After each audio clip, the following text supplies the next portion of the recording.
Welcome, everyone, to the Islanders Never Say Die podcast. I'm your host, TJ, and with me here, as always, is our NHL analyst and expert, the grumpy old man. They say there is no shame in his game because he is always the same. That's me. Grumpy, how are you? Splendid. Yourself? Not bad, not bad. Today is a Tuesday evening, and for those loyal listeners who've been, listening to our podcast a long time, you'd be like, hold on a second.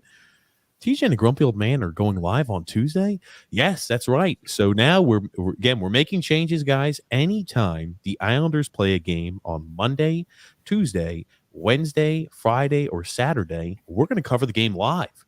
This is going to be in addition to our twice a week podcast where we cover all things Islanders at Wednesdays, 8 p.m. Eastern Standard Time, as well as Saturdays, 8 p.m. Eastern Standard Time. This Wednesday, we're going to have guest Phil's Facts, and we've got a few guests also lined up here for the future. So it will be a lot of upcoming guests, Grumpy. I know how much you love guests. I hate guests. I hate them. Why is that, Grump? Because it slows my roll. Oh, it slows your roll. It slows your roll. You just might want to say that anytime there's an Islander game except Thursdays and Sundays, maybe you should just say it like that, as opposed to running down the laundry list of days that we do it, since the majority is, the rest of the week. Just say when we don't do it. It might be a little bit wiser. I like that one, Grump. Yeah, so we go live. If the Islanders play, we go live during the Islanders game, as long as it's not a Thursday and a Sunday. And the reason we don't go live on Thursdays and Sundays, some of you might be wondering, is because we do a general sports podcast where we talk sports and shoot the shit. It's called TJ and the Grumpy Old Man. You can find that link in the description below. And if you're a first-time listener here to this live stream watch along of the game, as well as to the TJ and the Grumpy Old Man podcast, hey, I invite you to subscribe. Make sure you don't miss out any of the action. Make sure you subscribe on YouTube, like on Facebook, and follow on Twitter, Grumpy Old Man. Yeah, let's do it. I'm ready.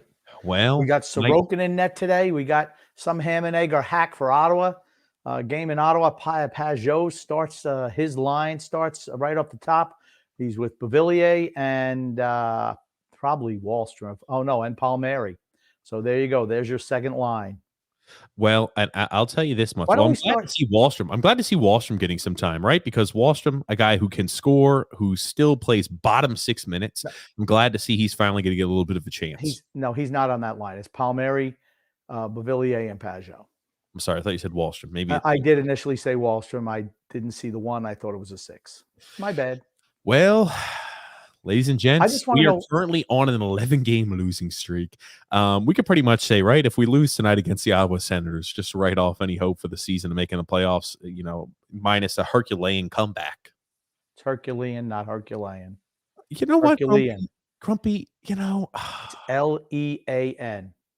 Man, that Josh Bailey really looks terrific out there on the ice, doesn't he? Yeah, very good. I'm telling you, Josh Bailey for the Hall of Fame. Yeah, well, I don't know who's Hall of Fame. I don't know where he played juniors, but probably not even there. Oh, goodness gracious, Grump. Well, this is a must-win game against the Ottawa Senators, Grump, right? Yeah. Oh, for certain. You got to beat Ottawa. That would be one of the only couple of teams worse than you. If you can't beat them, forget about it. It's all over.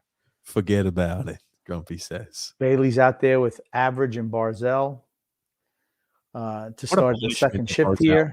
Must have served to get paired up there with Josh Bailey on the first line. It's punishment for Matt Barzell. It is punishment playing with Josh Bailey. Has to be. There he is, just body right off the puck. Shocking. Now, what minute mark are you at, Grumpy? What time are you? 18:45. Okay, I'm only about 10 seconds behind, so it's not too bad. All right, I'll pause it for just a couple of seconds. So you could still be ahead of me. Yeah, we'll talk about it. Grump, people were saying we really deserve to win Monday or on Sunday's game. I don't think anyone deserved to win on Sunday. I thought it was a terrible game. Oh, man. I mean, would you say it was not I don't think it was a great game. I don't think we played all that well. I thought we had chances, but again, I didn't think we looked dominant. The only games I'm ever going to say we deserve to win that one are times where we're, out shooting the opponent like 2-1. We have a whole bunch of chances and opportunity. We're hitting the post and the crossbar left and right. I don't recall any of that in Sunday's game. No, Maybe I don't I'm think. forgetting. Yeah, I mean, and yet now you have Jarnac as centering Bellows and Wallstrom. I don't know. Jarnac looked underwhelming to me on Sunday night. I don't know what earned him another day as a center position for the third line. Now Parise, the center, erstwhile center for Ross Johnson, who just gets a hit. Cal Clutterbuck, who just gets a hit. That's your fourth line. And honestly, I don't mind Zach Parise on the fourth line. I don't either. I don't dislike Zach Parise, and I'm happy that Ross Johnson's out there on the ice instead of Matt Martin. I don't think Matt Martin's looked all that great this season. And I'm going to tell you what, like I said, like I said, people think I hate Zach Parise. I don't. I just think expectations for him were just way too high. He's the new Leo Komarov as far as I'm concerned. That's all he is. And that's what he's proven to be. I mean, a guy who skates is up and down his wing, hustles a lot, but no production. So, I don't know what you were expecting from him. I was expecting a little bit of offensive pop, right? But the entire team has been struggling offensively. And we're hearing a lot of this. Oh, well, our defense needs to help headman the puck. They need to do better with their breakouts out of the zone. It's our defense's fault, grumpy old man, that we're not scoring enough goals. And you know what I do when I hear that? I just think to myself, Jesus, isn't that just so convenient to blame the defense? Our offense and our forwards have been the biggest sore spot on this team for years and years. And because our defense is not playing at a top 5 level, we're going to blame our defense instead of our inept offense, which has always been the issue, and our inept forwards. We've never used our defense to generate offense on this team. Never. Not under Barry Trotz. When times get desperate, yes, they do it because they have to. But that's not how they usually play. It's the defense plays defense, offense plays defense, and occasionally chips in a goal or two. That's the style that we play. I mean, those are just facts. So if you want to blame the defense for not having enough offense, I blame the forwards who've just been not even mediocre this year, just bad. It's more of a system thing, right? If you're expecting more offense from our defense, right? Oh, look how great Nick Leddy was able to headman the puck, and look how great he exits the zone. Yeah, he does an excellent job of that. But did you really think that Zdeno Chara would be one replacement? Adam Pelech just did his best Zdeno Chara impression by trying to skate backwards and taking a tumble onto his butt. It was impressive. He's like, Zdeno has taught me so much in his time here. He's taught me how not to skate. I tell you, he did fall right on his ass, Grump. No doubt about that. Chase H saying, "What's up, guys? What's up, Chase?" And Tony Cheese saying, "Hey, girls. What's up, Tony Cheese?" Tony Cheese. He was impressive last week, and he's had a couple of bad outings so far, so he better start picking his game up. Hold on. There is now a new feature, like a star feature. What the heck does this mean? Uh-oh. Oops. I don't know what I did. There's a new star feature on this. on the item, so I'll have to look at what that is. Warzone Senior Citizen says fire Trotz. Well, you just kind of wonder, right? Again, we're just kind of I mean, we look pretty uneventful the first 5 minutes. We look like we're a man down, though. We're just standing around our own end. Nobody's pressuring Ottawa. Nice save by Sorokin.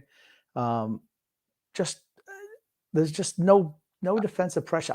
I was going to wear my fisherman jersey today. I really was. It feels like whatever year that was. Yeah, well, why don't you wear it then, Grumpy? Because we're struggling. So now, because I wore this John Tavares era shirt because that's how bad we were when we were drafting him. Wow. Well, Warzone Senior Citizen says fire Trotz, and I do want to go ahead and bring this up. I'm not saying we should fire Trotz. I am saying this though. Travis Green loses his job in Vancouver. I mean, albeit not a great coach. And now you've got Alain Vigneault, who was also fired from Philadelphia. Alain Vigneault is a very, very successful coach. He's had a lot of success at places he's been. They made a lot of bold moves this offseason, which is a reason why I think Alain Vigneault was fired, right? They made a lot of bold moves this offseason, and it has not resulted in successful play on the ice. And here it's Chara just taking a freaking bad penalty. Get the stick out. I mean, I wonder how many minor penalties this season Zdeno Chara has. Back in the box for Chara. A lot. And maybe it's not the changes. Maybe it was the fact that they were giving up 7 goals a night. They brought in Mike Yao, who used to coach Minnesota, and they proceeded to give up another 7 last night. So maybe it wasn't the coach. Maybe there's something else going on. They also fired the assistant, Michelle Bergeron. So, Well, and I think Vancouver took a big step upwards. I think Bruce Boudreau is a much better coach than Travis Green. It's day and night difference. It's going to be a day and night difference, I think, for Vancouver, no doubt about it. They've always been a team that's had, the offensive acumen, but never able to go ahead and produce the wins over the last 2 years. So I want to ask you this, Grump. People are asking, right? Hey, Vancouver was struggling mightily. They had, expectations of making the playoffs. Alain Vigneault is a very, very successful coach in the NHL. Maybe not so much with Philadelphia, but he was let go after a little bit of a losing streak. Barry Trotz right now is an 11-game losing streak. I mean, what's the magic number if he were to be fired? I mean, how many more games in a row, does he have of a leash? I don't think unless he loses 40 in a row, he's not losing his job. I think that this ownership group has proven very patient. They just don't strike me as being a team, a group that says they're just going to impetuously just fire somebody. That just does not seem the case to me. I think he's got this year for certain. And if he wants to come back next year, like I said, I've spoken before what they should do. He'll get to come back next year. But at some point in time, you have to win some games, right? I believe Vigneault had lost 7 or 8 in a row. I think now they've lost 9. And Vancouver's been just not good this year either. I mean, Travis Green he had a short leash to begin the season, and they came out being unproductive. I agree with you. I think that Bruce Boudreau is a good coach, and, I think that's a good move for them.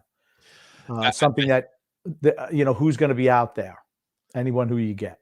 Now, I will say this too, right? I don't think a lot of good coaching replacements are out there, right? After Bruce is now off the market. That being said, it's not a comparison. Like people will say, oh, okay, he's lost a few games. He's lost more games than Alain Vigneault has, more games in a row than Travis Green has. We need to get rid of Barry. So it's not, I don't think it's so much apples to apples because, Barry has made the playoffs the last 3 years in a row. He has made it to back-to-back Eastern Conference Finals. He's got a lot longer of a leash than any of those other coaches did. I think you're right. He would have to do something catastrophic, like 20 or 30 games lost in a row for them to fire Barry Trotz. He's not going anywhere. They could go on an 18 or 19 game losing streak. He's not going. If they lose 18 or 19 games, he's gone. You can't lose that many games in a row and keep your job. I don't care who you are. I don't care who you are. If he loses tonight, it'll be 12 losses in a row. Okay. You really think he loses another 5 games in a row, he'll lose his job? Yes. You can't lose 16, 17, 18 games in a row and keep your job, no matter what they try to spin. It's just not going to happen. You cannot lose a quarter of the season in a row and expect to keep your job. I'm sorry. I don't care who you are. Okay. I don't care who you are. Okay, fair enough. Different Minds saying here, hello, fellow island dudes. What is up? That. Different Minds. I'd like it too. Scott L saying, good evening, fellas. What's up, Scott? How are you? Scott, when you get your shirt in, anybody who's ordered a shirt, by the way, you can find the merchandise store link below, as well as the link to the TJ and the Grumpy Old Man podcast. That's in the link in the description below. So make sure you check out the TJ and the Grumpy Old Man podcast and the merchandise link. Scott, when you get your merchandise in, make sure you send a picture. I want to show. I want to go ahead and show everybody who gets a shirt.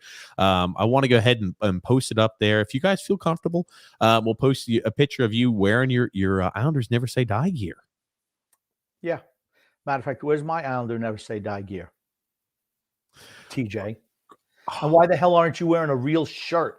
I got done with the gym and I came. I don't care. Here. Put a shirt on. Oh, looky there, Grumpy. You upset, man? Because you look like a bum. And I think it's being generous, honestly. Being generous. Grumpy's alter ego says, good evening, fellow Islander fans. Interesting. Meatball Parm saying good evening. Ooh, look at that meatball parm, man. That's up, man. Look at that cheese toasted up on there. Really nice. That's good. Sure. Frank K saying, hey, gents. What's up, Frank K? How are ya? Is that an Undertaker shirt that Frank is wearing? Perhaps.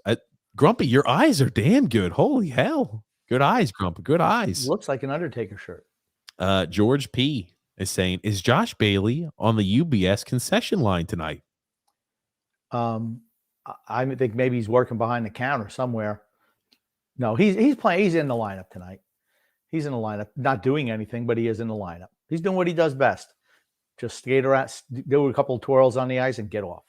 Well, let me ask you this. The longer this game stays 0-0 and looks like, everything is kind of, tightly contested on the ice where, it's that neither team really is looking dominant. What team does that favor more? Does that favor Ottawa more or the New York Islanders more, Grumpy?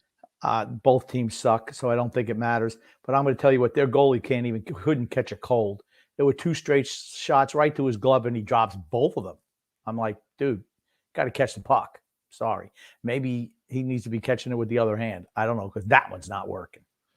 Why is it showing the Islanders on the road this season are 5-6-3? I can only, we're not so great at home. we're still winless at home. So I know we're on the road here today, and maybe we can go ahead and break this long losing streak with a road victory. Hey, this was like the 12 days of Christmas. On the 12th day of Christmas, the Islanders got to win. I know that's hard to believe. Oh, it is. It would. But I mean, if there's, you got to beat Ottawa, don't you? You got to beat Ottawa. Cannot lose to Ottawa. They try to spin it any which way. As we've seen, the Islanders on now an 11-game losing streak. Some people say, hey, guys, look at the positive. We're on a 3-game point streak. 3-game point streak, guys. Isn't this fantastic? And they changed up lines already. Barzal is playing with Beauvillier and Palmieri. Good. Thank you, Barry Trotz. That is a line that should be out there every damn shift. Beauvillier works better with Matt Barzal, just like Palmieri works better with Matt Barzal. I really don't get what's so hard to understand about that. And people say he wants to spread the love, guys. He wants to spread the love. I'm sorry.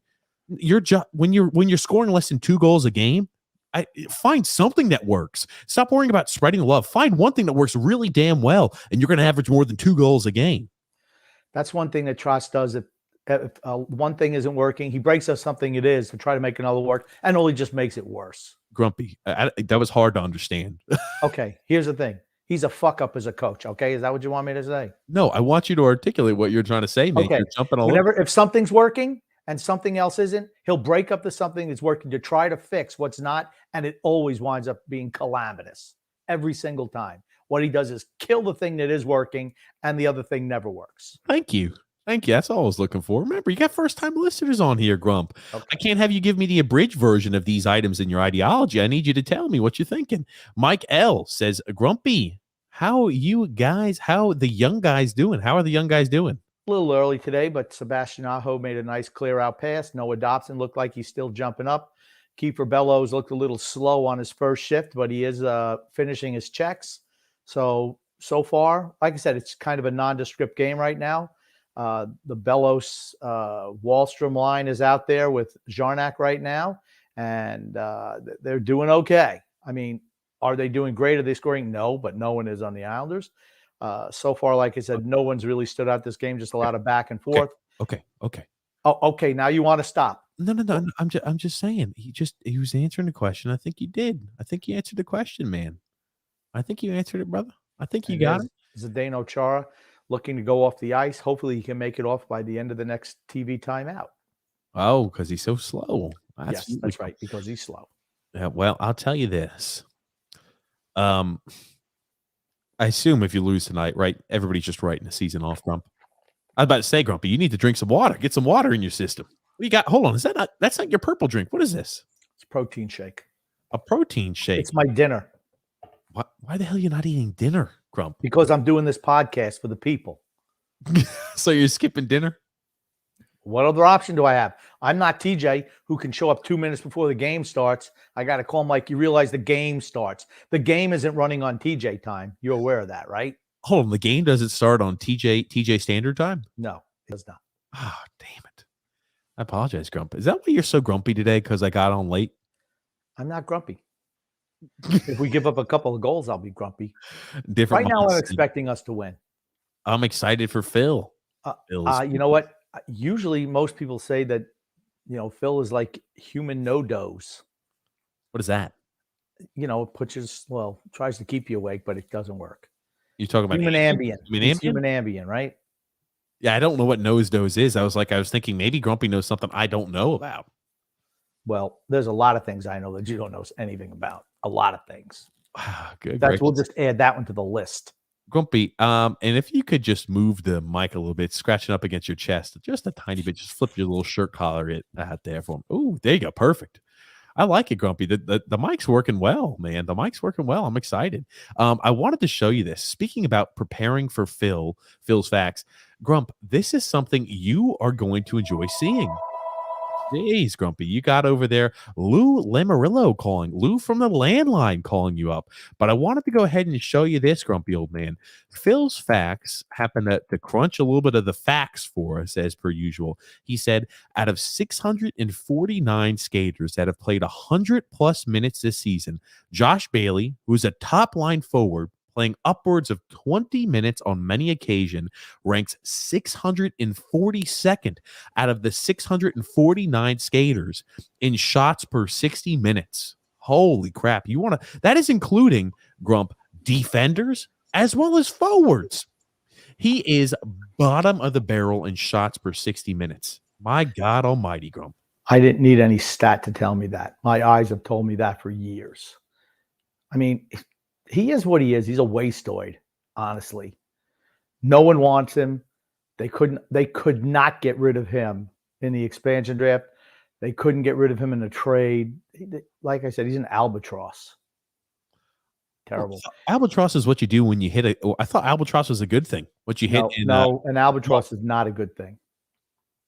Then why do they call it an albatross when you hit? What is it? Like an albatross is 2 under or 3 under in golf? What? An albatross is, I think, 3 under on a hole in golf, isn't it? What the hell? No, it's an eagle or a double eagle. No, there's no such thing of an albatross in golf. You know a guy who's a professional golfer. I hope he laughs at you when you tell him that. I don't know how you know that, but Grump, maybe it isn't. Who knows? Once again, there's a lot of things I know that you don't know anything about. I keep telling you that. Gotcha, Grumpy old man. Gotcha. And once again, just kind of a back and forth game. Nothing shaking. Looks like a 1-goal game. 1-0's going to win the game, perhaps. 2 exciting teams battling to get their 16th and 17th points on the season as we're 20-plus games in. Things are going great. Alexander's saying, hey, good evening, guys. Hope you guys are doing good. Hope you guys are doing well. My wife is home and doing better. Glad she's out. Wonderful. Glad she's so doing glad better, to hear Alexander. that. So glad to hear that. Yeah, absolutely. Michael T saying, good evening, TJ Grump. It's been so long since we've won a game. I forgot what it feels like to win a game and to get 2 points. Is tonight the night, Grumpy? I think tonight's the night, right? I mean, you got to be positive like I always am. So I have to think that tonight's the night. It's been over a month since we've won a game. Think about what a night. Dun, dun, dun, dun, dun, dun, dun. I'll tell you, back in 69, Grumpy, feels like quite some time since we've won. God almighty. It's been a month. It's been a month since we've won a game. It's sad. It's hard to believe. This period has been so nondescript. I mean, we haven't looked all that threatening. We haven't maintained a lot of offensive zone time or zone pressure. And Zdeno Chara trying to crash the net on a rush created by Sebastian Aho, by the way. The kid can move the puck, right? He's real good moving the puck, getting it out of the zone. That's what we need. Dobson's another one. I was thinking, that was a bad pass. He turned it over, making a cross-ice pass. But, no harm, no foul. Goes out of play. But I have a question. Who is the one player who's benefited the most from Ryan Pulock being out? I think it's Noah Dobson. I think Noah Dobson has looked. I think he's looked really good. I think he's really elevated his game. I think it's safe to say. I think he's the guy who's really stepped up the most out of all these since we've seen all these injuries / COVID outages. I think that or players being out due to COVID. I think that Noah Dobson has stepped up the most. Yes, I know. It was an easy feat. Barry Trotz is wearing a mask, and it's like half on one ear. It's on. I don't know. His mask looks disheveled. He's like Jaromir Jagr when he tucks his shirt in, half the shirt in, half the shirt out. Well, that's the way Gretzky used to be, right? Gretzky used to tuck his shirt in because it was too big. So he used to tuck it into his pants, and that's why players started doing that. Did you just see Josh Bailey not knowing the puck hit his stick and being unaware, and they were able to keep the puck in our defensive zone because Bailey did not realize the puck hit his stick? It's Bailey. God What can I almighty. tell you? Oh, But man. yes, like I posed that question because I thought it's no adoption also. And why? Because Barry Trotz has had to trust him. He has no other option. And you see the kids stepping up his play. He's getting better every night. And this is what they should have been doing. Even AJ Molesko mentioned it in the pregame, saying that, he's stepping up because he has to. And, they tried to baby him for 2 years. Think about that. Think about that in today's NHL with the salary cap. And you feel that you should baby a player into the lineup for 2 years. I mean, he was a first round pick for a reason. He was a top, was it top 10, top 15 pick for a reason? No, he's number 12. 11? Number 12. Okay. Gotcha. Top 15 pick for a reason. Nick D said, you guys need to have Andy Francis back on. For certain we do. We're going to have Andy Francis back on. We were actually talking with him just the other day. So, yes, we are going to have Andy Francis back on. And look at that pass. I'll tell you, that's a hell of a feed, grumpy old man, by Ottawa. Hell of a feed there and an offensive chance. Yeah. Well, like I said, of the chances that have been had, or possession, I think that Ottawa's looked a little bit better, but not enough where it really matters, to be honest with you. Like I said, very nondescript so far. And again, nondescript, I don't think benefits either which team. That is for certain, grumpy old man. Now, I want to go ahead and pop up a little bit of today's stats and what that looks like here for us, grumpy old man, because, I like to get a little update every once in a while throughout the game. So let's take a look, grumpy old man. The Islanders, through the first 15 minutes of the first period, only have 3 shots on net. My goodness gracious, grumpy old man. Here we are again, unable to generate any type of offensive pressure and any types of shots on net. I'm sorry, you've got to put more than 3 shots on net a period. You would think, right? 5 minutes to go, but we don't generate any, and it doesn't matter, right? We're pretty much all healthy now. So what's the new excuse? Well, you hear every excuse on the excuse train is starting to run out. I don't know what other excuse these people are going to jump to. And this is the item, right? 95% of everybody who, NHL pundits, of, even commentators on the Islanders. I even thought this way, Grump. You were the only one, one of the few who did not. Everybody thought the Islanders were Stanley Cup contenders and Stanley Cup competitors. And obviously this season it has not looked the case. When you're a Stanley Cup contender and a Stanley Cup competitor, you don't have to make every excuse under the sun to try to rationalize when you're struggling. When Tampa struggled out of the gates, were they making every excuse under the sun? Oh, it's because we played. Remember, that's how we started the season, right? Oh, well, look at the 4 teams that made it to the semis last year and later. All those teams are struggling. The Montreal Canadiens, the Colorado Avalanche, the Tampa Bay Lightning. And that's why the Islanders are off to a little bit of a slow start. Oh, well, Barry always gets off to a slow start, guys. Don't worry about this. This is the Barry MO. Well, no, guys, guess what? The 4 teams that went to the semis last year of the NHL playoffs, they're all starting to struggle. Oh, no, guys, it's our 13-game road trip that was spread out over about a month and a half. Well, that's our trouble. Oh, no, guys, it's because we had COVID and we have injuries. That's the reason we've been moving the goalposts. Okay. So Adam Pelech drew a penalty about a minute ago, and Ottawa's been on a power play, consistent pressure in there, and you can tell why they're a bad team. Missed a wide open net on the side. And like I said, total sustained pressure. Now they turn the puck over, and Clutterbuck just dumps it down, throws it out of the rink. So I'm sorry. I just felt I had to let the people know what was going on in the game. No, I appreciate that, Grumpy. I'll tell you, Josh Norris had a hell of a shot and it hit the near post. Okay, Josh, when I saw that, I'm like, how the hell did number 9 not put that puck in the net? Josh Norris of the Ottawa Senators had a hell of a chance, and that was pretty much an open portion of that. I think you're talking about that, and he hits it off the post, Grumpy old man. My goodness gracious, and he has that slap shot opportunity that he just puts wide too. That hits the post. Good gracious. Yeah, now Ottawa can score. But they're not great shakes defensively. But a team like the Islanders, I don't know if we're capable of making them pay. And then Brian J said, "Can we get the fire Lou Lamoriello chant?" It'll have to be. I mean, I don't know how you want to say that. I mean, it has to be something creative. What do you mean? If you want to come up with a chant, it has to be creative. He's just saying, can we get a fire Lou Lamoriello chant? That's all he wanted. Yeah, He well, wanted to know if- I'm putting Brian in charge of coming up with a creative chant that gets rid of Lou. Okay. George P. said, tonight's key question, do the Islanders play to the level of their competition tonight? I hope we do. I hope we don't play below the level of our competition like we do in the rest of the year. Hopefully we can at least play on the level of Ottawa.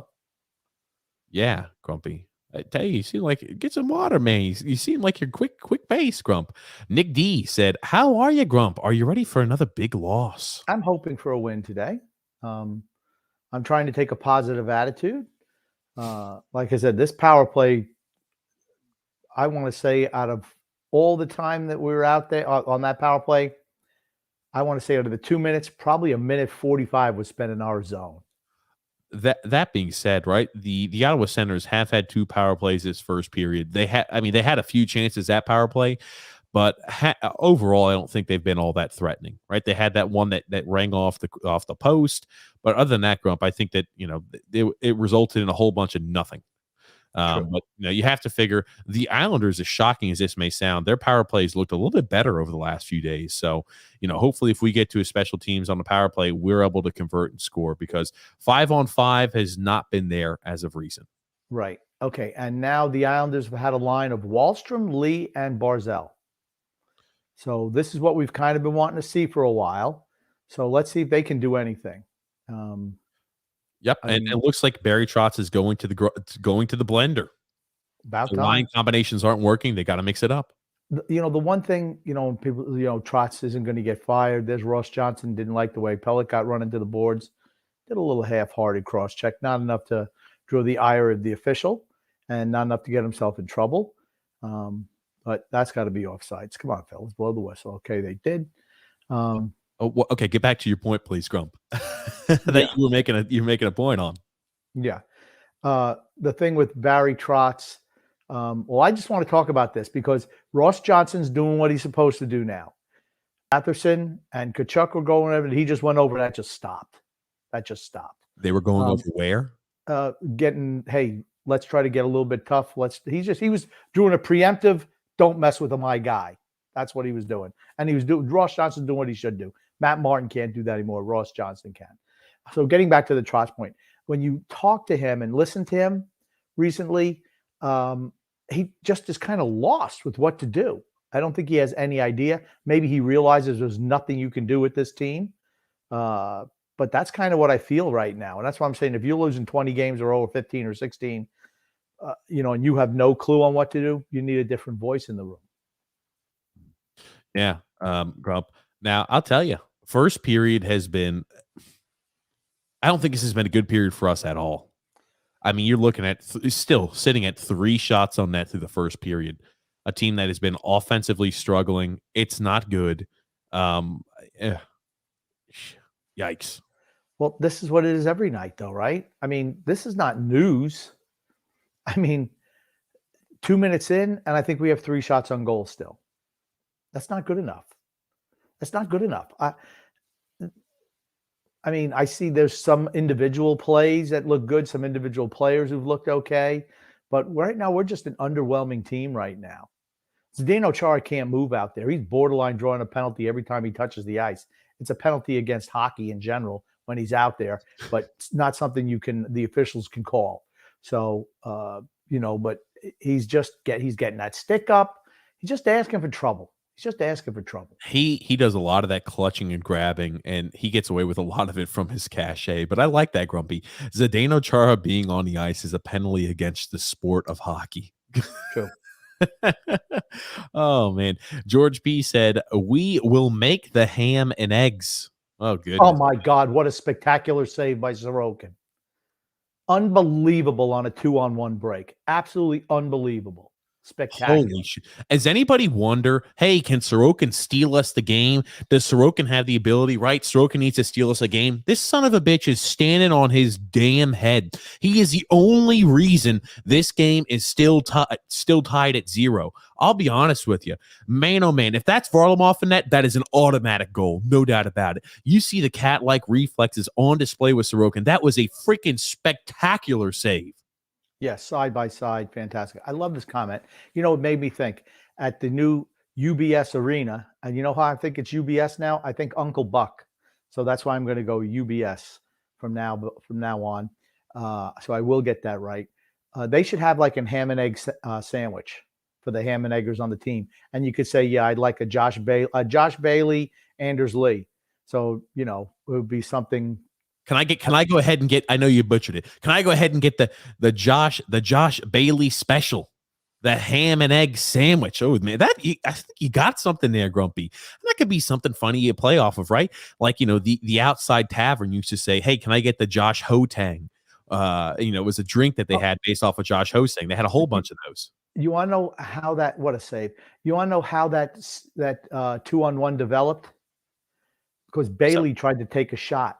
And of course, it was weak and got blocked. And did he hustle back? Nope. Pavillier had to hustle back and help pick off that play. And the end of the first period, 0-0. Once again, nondescript.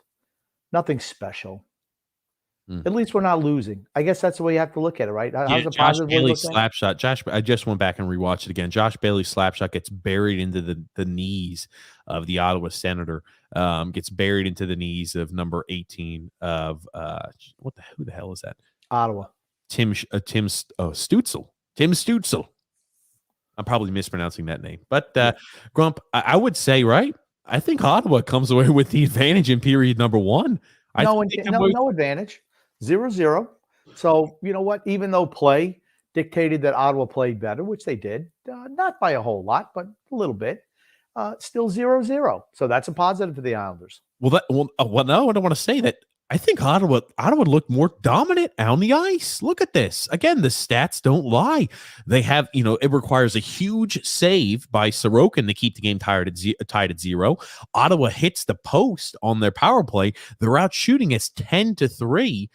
Ottawa had the better first period. And again, I don't think they look overly dominant, but it just tells you about how inept offensively we've been lately. I mean, completely lost. And we also blocked 7 shots. You know, so it's like 17 shot attempts and, you know, 10 were on net, 7 were blocked. And we had Ottawa blocked 3 as well as the 3 that got through to the goaltender. So it's not a good look right now. Right now, it's the same old, right? Let's be honest. Yikes. We'll go ahead and stop sharing that. I did just want to go ahead and provide you a little bit of the stats. John Smith saying Wahlstrom's still not on the first line consistently.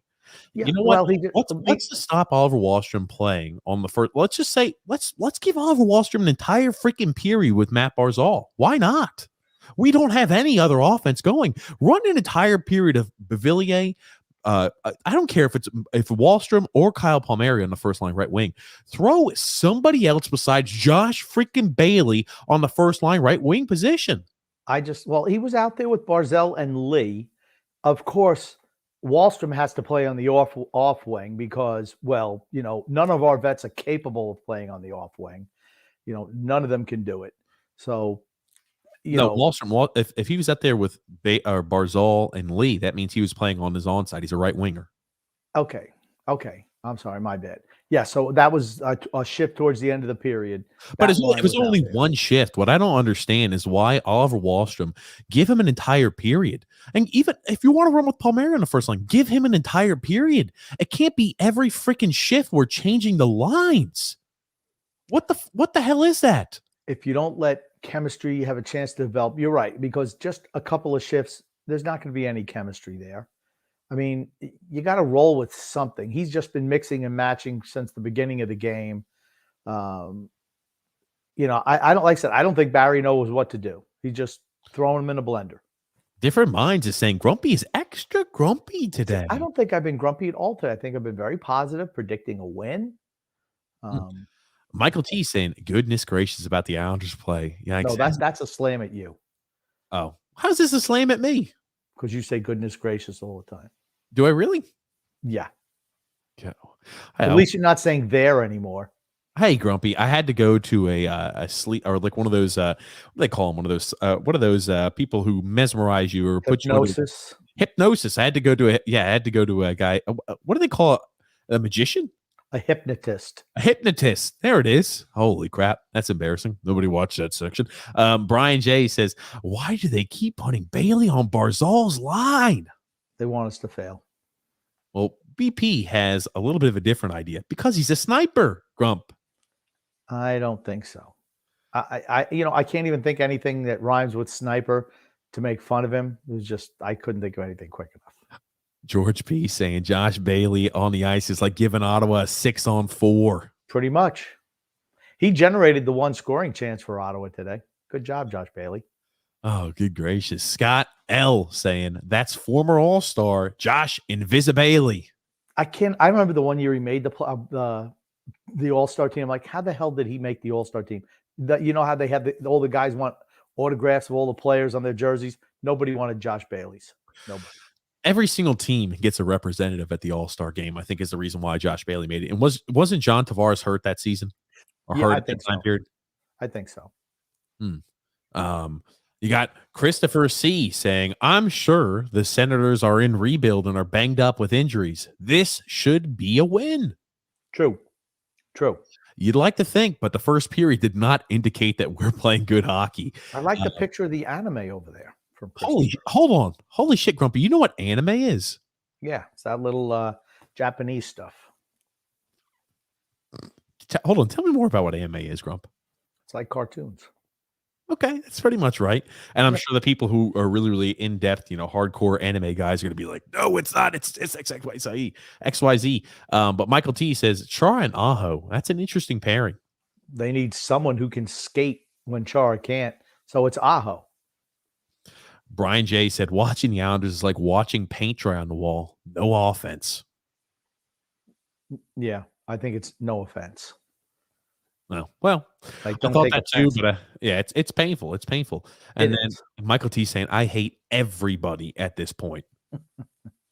Angela and also saying they're so boring to watch. And this is what we've talked about this for 3 years since Barry Trotz has been here, right? Yeah, they don't play a fun or attractive style of hockey. If you're just a random person who's like, oh, I'm just a casual hockey fan, I'll watch a game, once in a blue moon. You don't watch the Islander style and say, ooh, this is something I love. That's why there are no bandwagon Islander fans, because, you can keep the fan base relatively happy if you're playing a boring style and you're winning games. You have to be winning games though. But when you're losing games and you're playing that boring style, holy crap. It's like when it rains, it pours, Grump. It's torture. It's like torture watching them when they're losing. And I've said it before, if we're winning, okay, you can live with that style of play. But when you're losing, no, I'd rather lose 15-14 than lose 1-0 or 2-0 every night. At least you have something to cheer about. But what do you do if the product is so bad on the ice? You look at individual things so we can build on that. That's what I do anyway. I try to look for people, hard to believe, right? But I try to look for positives. That's what I try to do. Look for moments of individual brilliance, like we're talking about with Sorokin. I mean, let me see if I can get that pulled up for us, Grumpy old man. You talk about him. He is standing on his head so far this first period. Sorokin has looked spectacular again. I tell you, if the Islanders put the pieces around him, Sorokin has the ability to be a guy that could win a Vezina.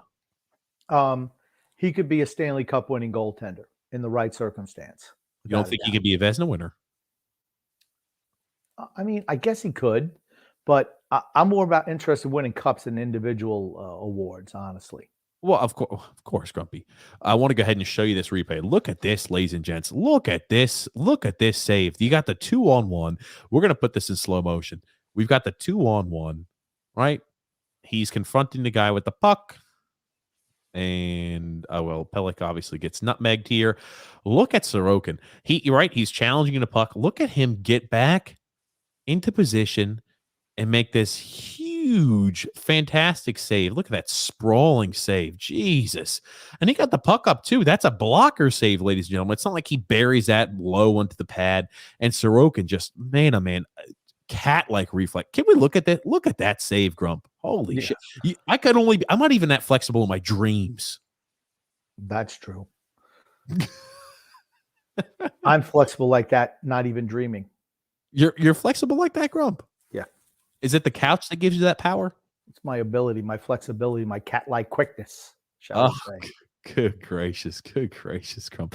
The cat-like reflexes. Scott L saying, according to Barry the Armadillo, Martin has a lingering issue. He's old and getting older. That's his lingering issue. Yeah, he's not getting any younger, that's for certain. You know, they're doing the intermission, and they're talking, I guess, to a Canadian hockey league, lady Canadian hockey league player. I saw her name earlier, but it was so nondescript that I didn't remember. And I guess she played against AJ, and she held up the gold medal from the Olympics. And AJ, she laughed. So I guess that was the year that the Canadian team, well, just like most everyone, when the Canadian team beat the Americans in the finals. And I guess she needed to rub it in. Yeah, look, I got the gold medal. Woohoo! You didn't. Woohoo!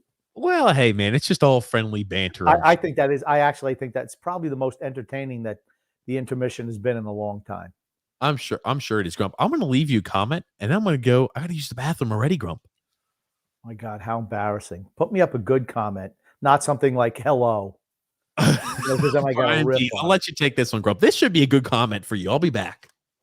There's my pal Brian from Isles Misery Rated R, that fantastic Facebook fan group. 15 goals in 12 games. Okay, that's not good any way you slice it. Even in soccer, that's not a whole lot of goals. 6 straight games with less than 25 shots. I mean, I know, and you listen to the players when they talk to them after games. Well, because I'll ask them, well, do you think you're getting enough shots on net? And their answer is always the same. Well, we believe in quality over quantity. Well, your quality shots aren't that good, so you might as well go with the quantity portion of things, because maybe you'll get lucky and put one in. This Ottawa goalie looks a little shaky, but you're going to still have to put more than 3 or 4 shots a period on net to score on him. So for me, it's just terrible right now for an Islander, to be an Islander fan. It's just terrible. And look who's back, TJ. Your hands look dry. Oh, Jesus, you're ridiculous, man. You're ridiculous. Maybe you should. Why didn't you change into another shirt? What do you think this is, Grumpy? I had to make sure I was here for you, Grump. You look like a freaking albino. Maybe you should put on some bronzer. I see it's the color of my skin. I don't know. I'm very pale. I don't know what you want me to say, Grumpy. I wish I wasn't as pale. I don't know, Grump. Okay. I'll tell you, though, it was a fantastic save by Sorokin. And you're right. We have only got 15 goals over the last 12 games. George P. said it's called Isles Kool-Aid, the combo between Lou Lemonade and Cap Awano Cherry, Garth Grape, and Bailey Bahama Blue is truly mind-altering. George is on fire today. He's had a number of very nice, pithy quips, and I enjoy it. The Lou Lemonade, yes, it's a little bit darker in the morning than it is at night. Figure out why you're on your own time. Capo, oh no, that's right, the old Fred Flintstone Cherry Special. Garth Grape, like the Grape Gorilla, and Bailey. We got. I liked how you're breaking out the SAT prep words, Grumpy. But and then Deidre C said, "Why are you guys going on when the game's going? We want to make sure we're providing. People like the live stream during the game, so that's what we're going to be offering again every time they play. Besides a Thursday and Sunday, we're going to go live during the games. Give you guys an escape from listening to just hey, wow." Anders Lee has been looking really good out there.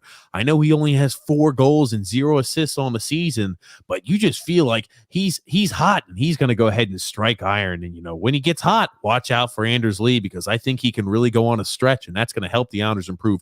We don't want to listen to the same bullshit we get told over and over again, but it's just people trying to suspend you to say, things aren't that bad, guys. We're not on fire. It's not that bad. Actually, Deirdre, the reason why doing it is because we feel we're more entertaining than the Islander Broadcasting Group. That's why we do it. Mm-hmm. David S. saying Trotz needs to go. We're getting a lot of those comments. I tell you, it's definitely Trotz isn't going anywhere. Let me tell you something. If, like I said, we were giving him that 10-game stretch. We've been through 3. If we don't win a game in this 10-game stretch, he's gone. He's gone. You can't go on a 19-game losing streak and keep your job. It just can't happen. I don't care who you are. I don't care if you're Bill Belichick or if you're Vince freaking Lombardi or Scotty Bowman or Al Arbor or Toe Blake. You cannot keep your job if you lose 19 or 20 games in a row. It just cannot happen. So where do you think the cutoff is, right? If we get to 15 or 16, do you think he loses his job? 3 games ago was for me. It was 3 games ago. No, I'm talking about when do you think he could actually lose his job? You think if he has 15 losses in a row, 15 losses in a row is not that far away, right? If we lose tonight, it's only 3 more losses. Yeah. I'm not saying we're going to lose tonight. I think this is almost a lose-proof game. This is the Ottawa Senators, guys. This is a bona fide. I mean, technically, we're a bottom 5 team in the NHL. I don't think we are what our record says we are. Even though as famous coaches would say, we are what our record says we are. I think we're better than a bottom 5 team in the NHL.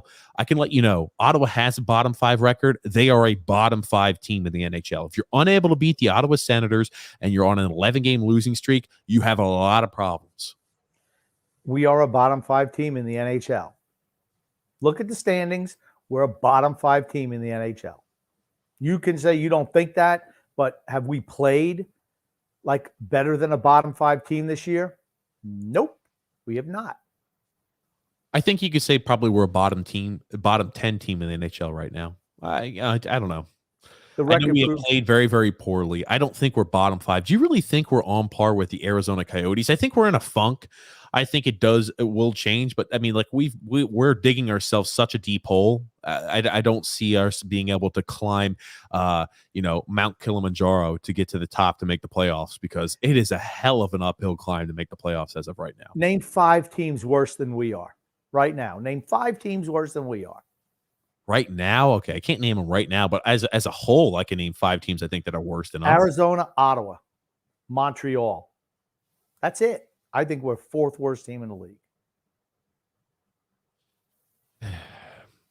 I think Buffalo is pretty bad. Really? How many points does Buffalo have? Buffalo has played 24 games. They've got 19 points. 19 points. That's only 4 more than us, and we have 4 games in hand. Really? Yes. Really. In 20 games, so we don't even average a point a game. So if we play 4 more games, we're still going to have less points than Buffalo. Okay. Well, what I said is, again, I don't think, I think right now you could say, yes, we're playing bottom 5. I don't think our talent and once we kind of get out of a little bit of this funk that we're in, I don't think we're a bottom 5 team. Sure, you could say the results out there on the ice for certain. We've been a bottom 5 team in the NHL based off of the results right now. But I think we're better than Buffalo. I think we're better than Ottawa. I think we're better than Montreal. I think we're better than, Arizona. I think there's teams out there that we're better than, but we have to start winning freaking games. You have to produce. And I'm sick and tired. And I think you guys are too. Let me know in the comment section below. I'm sick and tired of fans and people who write professionally talking about, hey guys, there's no need for concern. We don't really need to look at the standings and how many points the Islanders have until game 41. About halfway through the NHL season, that's the only time we'll all start worrying about where the Islanders are standing. No, when you go on an 11 or 12 game losing streak, for certain that should cause concern. Yeah, without a doubt. I mean, like I said, you're at the quarter pole. You have 15 points. That means you're on pace for 60 points in the season. The last time we had that few amount of points, we were drafting John Tavares in the offseason. I mean, John Smith says Bellows is a mess. I don't know if he's a mess. I thought he looked slow on his first shift, but he's throwing the body. He's not afraid to go down there and mix it up. So many of our prima donna veteran players don't go in there and throw the body anymore. Michael T saying the Fisherman was 1993-94, I believe. And also Nick D said, I think the Islanders are tired of this system. I don't know if it's a tiring system, and I'm going to say it again. If you're a high-end talent, why would you want to play here for this coach? I don't think you do. Second period is underway at this point. They've sent out the fourth line to start the period, and I was kind of shocked they didn't do it to begin the game, honestly. Don't tell me that Casey Zikas is the only reason why you play the fourth line to start periods and every other thing and after every goal. Because I think Zach Parise is just as good as Casey Zikas, to be honest with you. Hold on. Did you just say you think that Zach Parise is just as good as Casey Zizekas? Yeah. $750,000 a year. I think he's just as fine as a fourth line center. I have no problem with him being a fourth line center. Jeff E said, you guys are like Manning cast watching the Islanders, listening to you guys. Yeah. Really appreciate it. I enjoy Eli and Peyton Manning during Monday Night Football. So I look at that as a real compliment. Thank you, Jeff. Nick D said, give the reins to Lane Lambert. I don't know if honestly, I don't know if anyone can help this team right now. We're just bereft of talent. Oh my God. Someone pick the puck up. We're just standing watching. We got a lot of feet. We got a lot of skates out there that are not, we got a lot of feet that aren't moving. Jesus Christ. You're right. Oh, I mean, Dobson makes a play around that. Everybody just stands and looks at it. It's like, come on, fellas. What are you doing? George F saying, I second fire Trotz and cut Zdeno Chara. Oh, man, we're just bad. I'm sorry. We're just bad. We've got a little bit of ozone time here. Aho taking a shot on net. It's that second line. Man, Anthony Velli, the puck just seems not to want to touch his stick for some reason. Why do you think that is? I just think when things are going bad, they're going bad. So you think this is just, hey, when it rains, it pours, nothing else? I think some of it is like that. It's confidence and stuff like that. But you would think an older team would not have these type of issues. It's a nice check by Char, run his guy into the boards there. And Aho, well, I guess he didn't clear the zone. I thought he did clear it out, did not. But now it's out, so we're okay. And looks like an icing. So there you go. Gotcha, Grump. Alexander saying, go get Brock Besser. No, I don't think they're switching anything up in Vancouver. I really think they think that if they just plug in Bruce Boudreau, it's going to go ahead and make all those problems go away. Not sure if it does, but I think that's the ideology they have. David D says, hey guys, Chara was finished 3 years ago. Yeah, without a doubt, right? I mean, Boston didn't want him any longer. Washington didn't want him any longer. And at the end of this season, we're not going to want him any longer. Gotcha. Brian J said, you guys should make a poll to see who wants to fire Lamoriello and Trotz. If I knew how do I make a poll? Well, the only thing, I think the vast majority will say yes, fire them. But you got to remember, the people who listen to us are mostly disgruntled fan types. How the hell did he miss that? I'm going to tell you what, their goalie sucks. Anders Lee scored. Their goalie absolutely blows. He absolutely blows. Lee went for a backhand, misses the net, bounces off the boards. The goalie's looking behind it, and it comes right back to Lee, and he pokes it in. I mean, nice, like I said, nice recognition. But it's like, holy shit, how did he miss that? What the hell is the goalie doing? What a disaster he is. I told you, sometimes you need a little bit of help. That's a little bit of help right there. What the sometimes you need a little bit of help, and I'll tell you, Anders Lee did freaking completely miss the net. And you've got, yeah, you're right. I mean, he's way out of position on that one, Grump. Gustafson is way out of position. I mean, here's the thing. Like I said, he looked like a disaster to me in the first period. Just looks shaky as hell. But you got to put shots on net. And I think we win this game now, because Ottawa doesn't look like a threat to score either. We have not won a single game so far this year when we have given up the first goal. So again, I know we only have 5 wins, but we have never won a game giving up the first goal at any point this season. Just let that sink in. And I mean, this guy, Gustafson this year has been hideous for Ottawa, right? I mean, Ottawa's just been, they've been woeful to begin with, right? A 3.64 goals against average and a .899 save percentage. So this is one that, I'd be shocked if we lost to Ottawa. If we did, it's going to be trouble afoot. Is he their starter, Gustafson? No, he's only played Okay. 10 games for them this Yeah, season. I'm going to tell you what. There's Noah Dobson driving into the offensive zone, making a pass across, and just us not being able to finish. But a penalty has been drawn now. But Ross Johnson gets there in front, and he's the guy joining the attack. I'll tell you, Ross Johnston brings, We're I gonna think, more offensive touch than Matt Martin does. we're gonna have an offensive power play here in just a minute, as soon as we turn the puck over, What do you mean? which is Yeah, good to see. But you know what it reminds me of? It reminds me of the Islanders of old, where we always got the other team's backup goalie because we were a soft touch. That's what this year's reminding me of. We don't see the other team starting goalies. They're interfering with Ross Johnson there. 29 is interfering, and he gets a penalty. Why? Ross Johnson I literally just said that. goes to the front of the net and draws the penalty. So, good for Ross.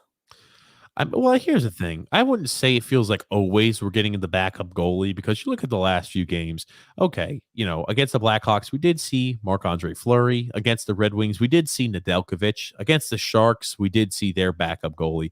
We did see Aiden Hill. So, I mean, like, we have seen backup goalies. It's not like every single game we see a backup goalie, though. Well, there's enough. Here's the thing. It's enough for me to notice. Let me put it to you that way, where that was not the case last year or the year before. Jared Ben said, I like how Trotz said Chara's here to kill penalties. Laughing my ass off. He's the only one taking the penalties. Yeah, there you go. Very true. Yeah, for a guy who's a big penalty killer. I mean, he just stands there. I'll tell you what I like. I'm going to tell you what I like on this power play. I like the puck movement. It's much faster, much better, much quicker. I like it.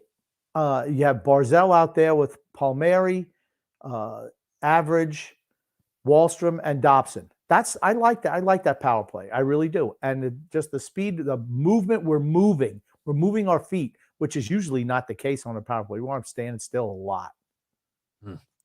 Yeah, I'll tell you, it's great to see the movement. That's when we look most dangerous. And I think right now, as bad as a first period as we had, I think we've got Ottawa on the backs of their feet. I think we have Ottawa on the ropes right now. If we're able to score a power play goal, I think we're gonna score about 4 or 5 goals tonight. I really do believe that. There's Jack Capuano behind the bench, doing what he does best. No wonder the Islanders are winning. He coaches. Are you saying right now because Jack Capuano's out there, the Islanders are going to beat the hell out? I'm just saying that I just find it a little coincidental. Absolutely. Every team he plays with is just like really, really bad. Every team he coaches with. Yeah. Tom White saying Trotz has never had a losing streak like this before. They won't can him. Well, you know what? You lose 19 games in a row or something like that. Yeah. Oh, the Bailey. Freaking shit. He's just so weak. He's just so weak on the damn puck. He's so weak on the puck. Jesus Christ. Right? He gets dispossessed. He turns the puck over instead of shooting. And it almost leads to an odd man break going the other way as the guy gets out of the penalty box. How Bailey-like. Typical Bailey, grumpy old man. Angela N says St. Louis turned it around after they fired their coach and they won a cup. Yeah, they have more talent than we have. Oh my gosh, look at that. We're just, again, now all of a sudden now Ottawa's saying, hey, we've woken up. A nice save by Sorokin here. But I mean, all offensive zone time. Pajot looks like he wants to mix it up with Tkachuk, who just laughs at him. He just laughs at him. Tkachuk would pound the living shit out of fucking he pound the living crap out of Pajot. He didn't try to fight with Pajot. Pajot was getting a little feisty with him. Here's the thing, that when you see a guy that's about a half a foot smaller than you, about 6 inches smaller than you, that you could just pummel on the ground, when he's looking all feisty, you just think to yourself, go ahead, buddy. If you really want to, I'll just end your evening. Come on. I like Jean-Gabriel Pajot, but come on, JG Pajot. Nick D said Barry will be let go by the end of the season, as per Grumstradamus. Well, I don't know if he's going to get let go, but I think they should have a long talking to. And it might even be before the end of the season, honestly. If you determine that your season is over and saying, hey, we're going to go in the youth route, we're going to move a bunch of guys out, are you cool with it? It could be earlier in the season. George P. said, is Doug Waite still available? You know he is. Michael T. wants to know, can't we just make Chara a coach? We have a lot of guys, right? Johnny Boychuk, they want to make him a coach. They want to make everybody coaches. It's unfortunately they're just still playing. So Nick that's the D problem. said, rumor has that this game could be Chara's last game. A great rumor. Well, I don't think there's any validity behind that rumor because Barry Trotz loves himself some Big Z. Don't ask me why, but he does. Plays an awful lot of minutes for a guy who's getting ready to retire. Yeah. Angela Hint said, what's with the tank top? It's cold outside. Yeah, it's embarrassing. It's a bad look. Michael T said, is it a possible mutiny against Barry Trotz? No. Nick D also saying the best Islanders podcast. We appreciate that, Thank Nick you. D, for certain do. BK says, love you guys. Love you too, BK. A little Burger King action. Brian P saying Brett Thompson loses for 10 years in a row and still has a job. Lou Lamoriello sucks. You can say the same about Fredo. Fredo. Talking about Chris Lamoriello. Fredo Lamoriello. Jer Ben said, Nick D, that article was about his last potential game in Ottawa, not on the season. Oh, God. Ooh. Yeah, that's the unfortunate part about it. But Sorokin's coming up big again. Now, let me ask you this. Do you feel like Sorokin needs to have a shutout tonight in order to go ahead and win the game? Did you look at the way? I think Jean-Gabriel Pageau was like, shit, I didn't know I was hitting there, Kachuk. No, I don't know if that's the case. All I know is I don't think he's going to need a shutout. He might get a shutout, but I don't think he's going to need it. I just don't think. Here's the thing: Ottawa's goalie sucks. He just sucks. There's not one puck that he doesn't give up a juicy rebound to. Not one. He's terrible. He is really bad. It's the reason He's why not even a backup goaltender. It's the reason they've given up 88 goals this season. They might as well have Zamboni guy out there instead of him. Well, Zamboni guy, I think, came on the ice and didn't give up a goal, right? I don't know if he did or not, but this guy is terrible. He's terrible. And remember, Jean-Gabriel Pageau used to play for the Ottawa Senators back before we acquired him via trade, Grumpy. So That's he's right. familiar. Very true. Absolutely. Scott L said, still waiting for it to come in the mail. It has been shipped. That's all I know so far. I know it's on the way, Scott L. It's on the way. Michael B said, one more loss, and he might have to change his name to Grumpier Old Man. If we lose this game, I'm going to be unhappy. I will say that. This is a game you have to win. You cannot lose this game. Cannot lose it. And you'll see, oh boy, we're turning it around. 4-game point streak. We now have 5 points in the last 4 games. We're turning it on. You realize this is the weakest part of our schedule is going to be all year. These are the weakest teams we're going to play the rest of the way. Yes, and we talked about this when we talked about the 10 games since the San Jose Sharks. Once we resumed play on December the 2nd, we had 10 games. We needed to come away with 14 points. The San Jose Sharks, overtime loss. The Detroit Red Wings, overtime loss. You had the Chicago Blackhawks, shootout loss. You had the Ottawa Senators. They're awful, guys. Bottom 5 team. A lot of those bottom cellar dweller teams.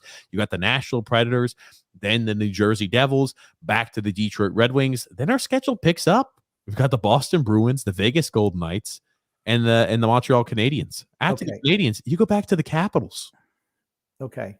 Now, Scott Mayfield was just reckless with his stick, hit a Senator guy right in the face and drew blood. I don't know if he's getting a penalty. If not, he got away with murder. He should get a double minor. That should be a double minor. Holy, what the hell was he even doing? He was reckless. He was certainly it's a double minor. It should be a double. What the hell? Holy shit. It looks like a stuffed pig. The guy bleeding on the bench looks like a stuffed pig. Jesus Christ. You love how they don't wipe the blood off too. They're like, look at all this blood on my face. Well, they know that's another 2 minutes. I know. I'm just saying. But I mean, Jesus, so reckless, Scott Mayfield. Oh, Jesus. Oh my God, Mayfield. I mean, it was so unnecessary too. Who else is there? Bailey. Figure Bailey's there. He's like, well, geez, that's Bailey's guy. I might as well knock him unconscious because Bailey won't defend him. Oh, my good gracious. Against Norris. A 4-minute double minor penalty. Yikes. Brian J says, I feel like we're the team in Waterboy. We suck. We suck. We suck. We really, really suck. Oh, no, we suck again. Angela N says they look like 2 last place teams playing each other. My gosh, the more I look at this, that should have been I want to tell you what, that should have been a major. Do you think that was intentional? Absolutely. Absolutely it was. He knew what he was doing. So you think he looks at the Ottawa Senator and then he says, "I'm going to go ahead and a two-hand stick right to your face." He raised that stick at him right in the face, right in the mouth. There was nobody else around. It's not like it was not mistaken. So, Brian J says Shane Wright is going to look good in an Islanders sweater. Good looking Islanders jersey. yeah, we won't get him. And for his sake, I hope we don't, because that means he won't score anymore. Drew L said apparently Gustafson, the goalie from Ottawa, is supposed to be at least decent within the next couple of seasons. Well, he sucks right now. So I don't know what he's going to be in the future. Right now, he blows. We're going to need a huge stop by Sorokin, a huge power play stop by Sorokin. Think about that. If we're able to come out of this penalty kill unscathed, that will be 4 power plays that we have killed off. Yeah. I mean, did they really look like a threat to score? I mean, I'm sure they might score tonight, but do they look like they're threatening offensively? Not really. They had a few chances towards the tail end of the first period. If Ottawa seriously on a double minor, you've had offensive chances. You have to come away with a goal if you're Ottawa here. The Islanders ideally want to keep this 1-0 in their favor, of course. Frank K said, "Yes, it is, grumpy old man. What about the fact that on the secondhand market, you can't sell or give their tickets away due to prices dropping to $8 before face-off?" I think so. They're not able to sell those tickets at $8 a pop because the service it's charges. tough to sell them. Yeah, it's tough to sell them because the tickets are like $8 a pop. Well, first of all, those service charges are ridiculous. So it might say $8, but they might be like a $60 or $50 service charge. So in essence, they're not $8. I just wish they'd tell us with include the service charge in. Oh shit. All right, that's a nice power play. Mr. Bust Up Face just rocketed one past Sorokin, and there's Mayfield looking like, yep, that's on me. So Sorokin will not get a shutout tonight. Jesus H. Yeah, guy Smith. What a last name. But for the Josh Norris, I'm sorry. That's Josh Norris. Okay. Yeah. Josh Norris is a guy who rung one off the post earlier on today and also missed another opportunity. And he's the one who goes ahead and puts the one in the back of the net for the Ottawa Senators, tying the game at 1. Now, here's the thing. They're still on a power play. That's a quick release. He gets that slap shot. You're right. Pellick that's his guy. And here's the thing. He's the guy who took the stick to the face too. So, you kind of say, okay, well, yeah, he slashed my face up pretty good. He's not pretty anymore, but at least I got a goal.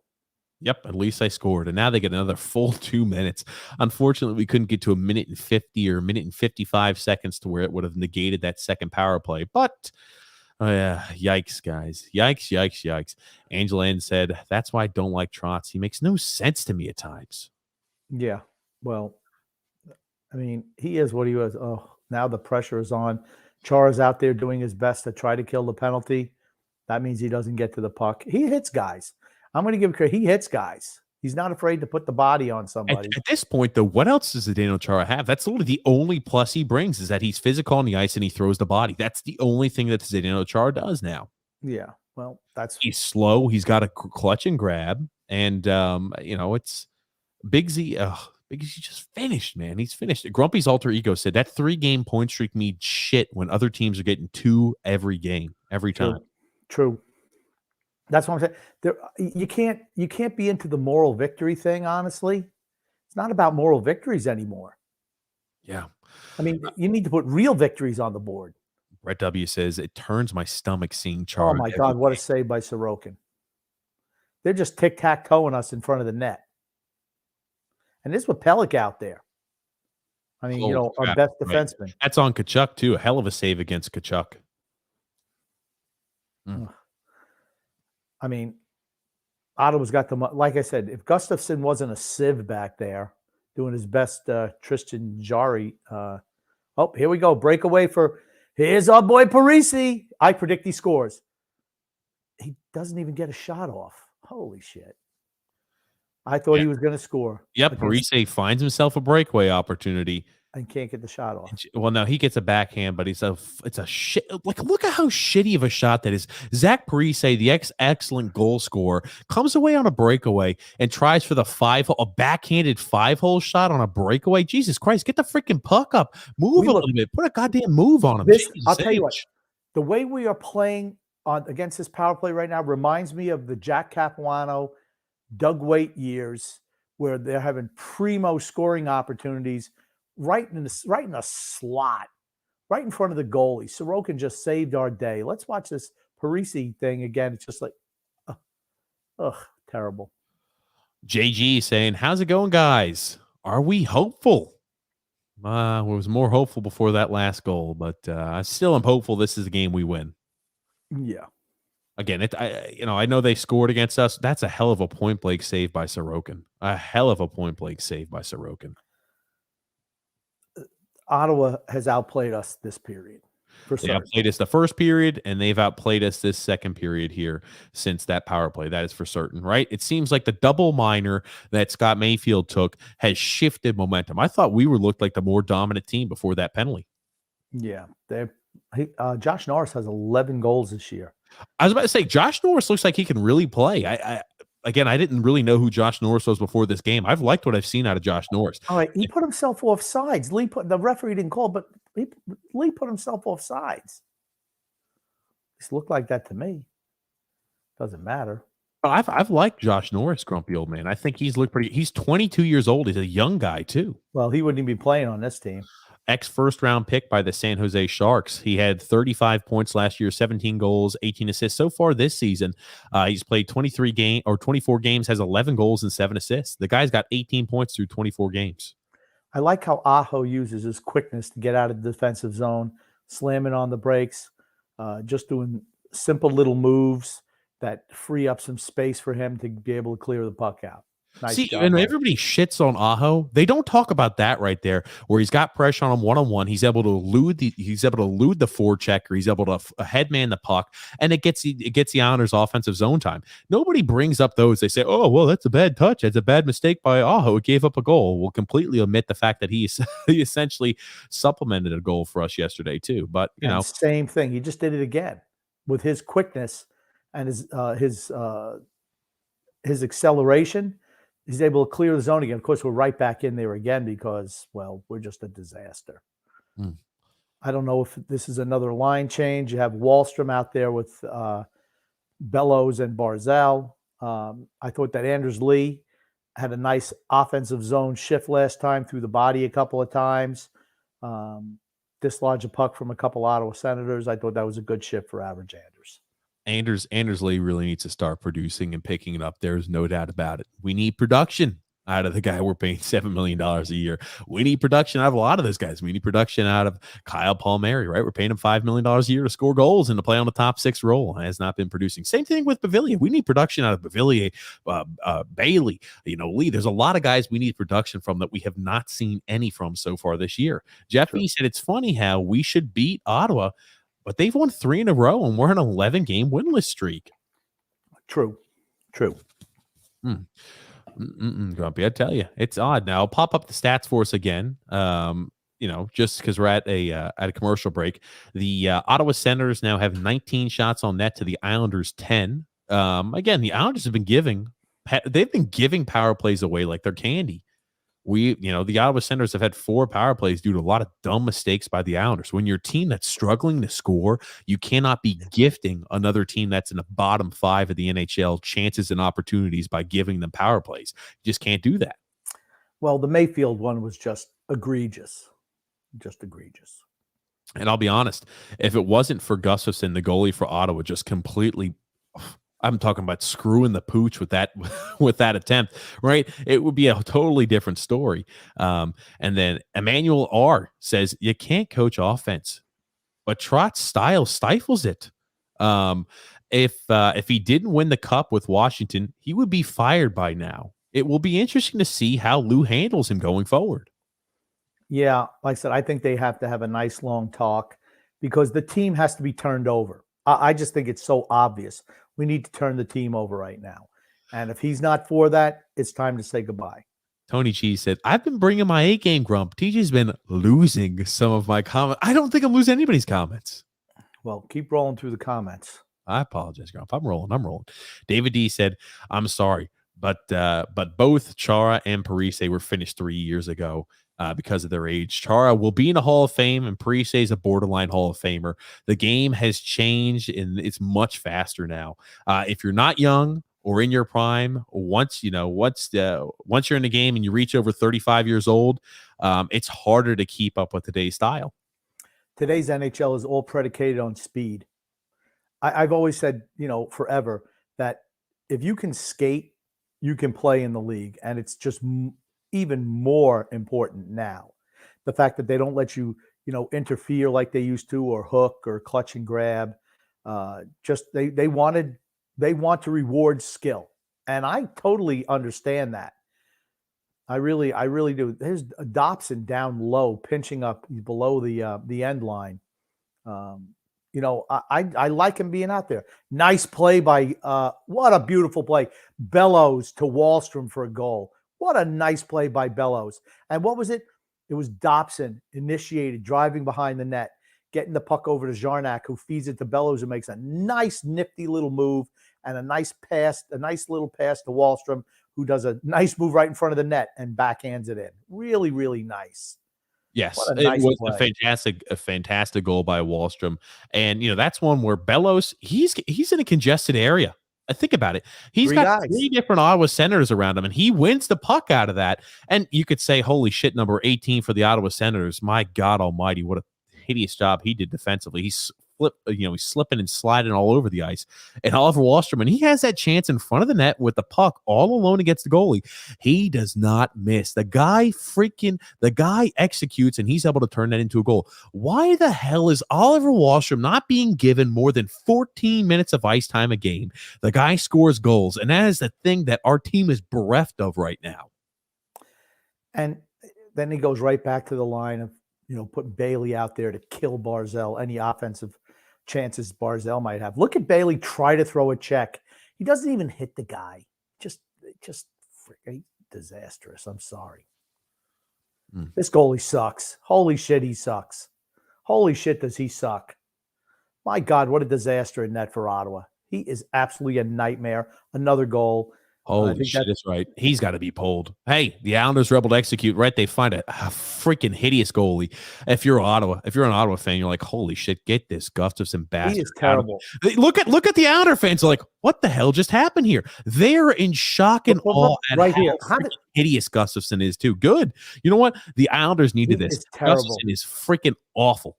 This is now a game that the Islanders cannot lose. What the hell is Jesus Christ, Gustafsson? He's terrible.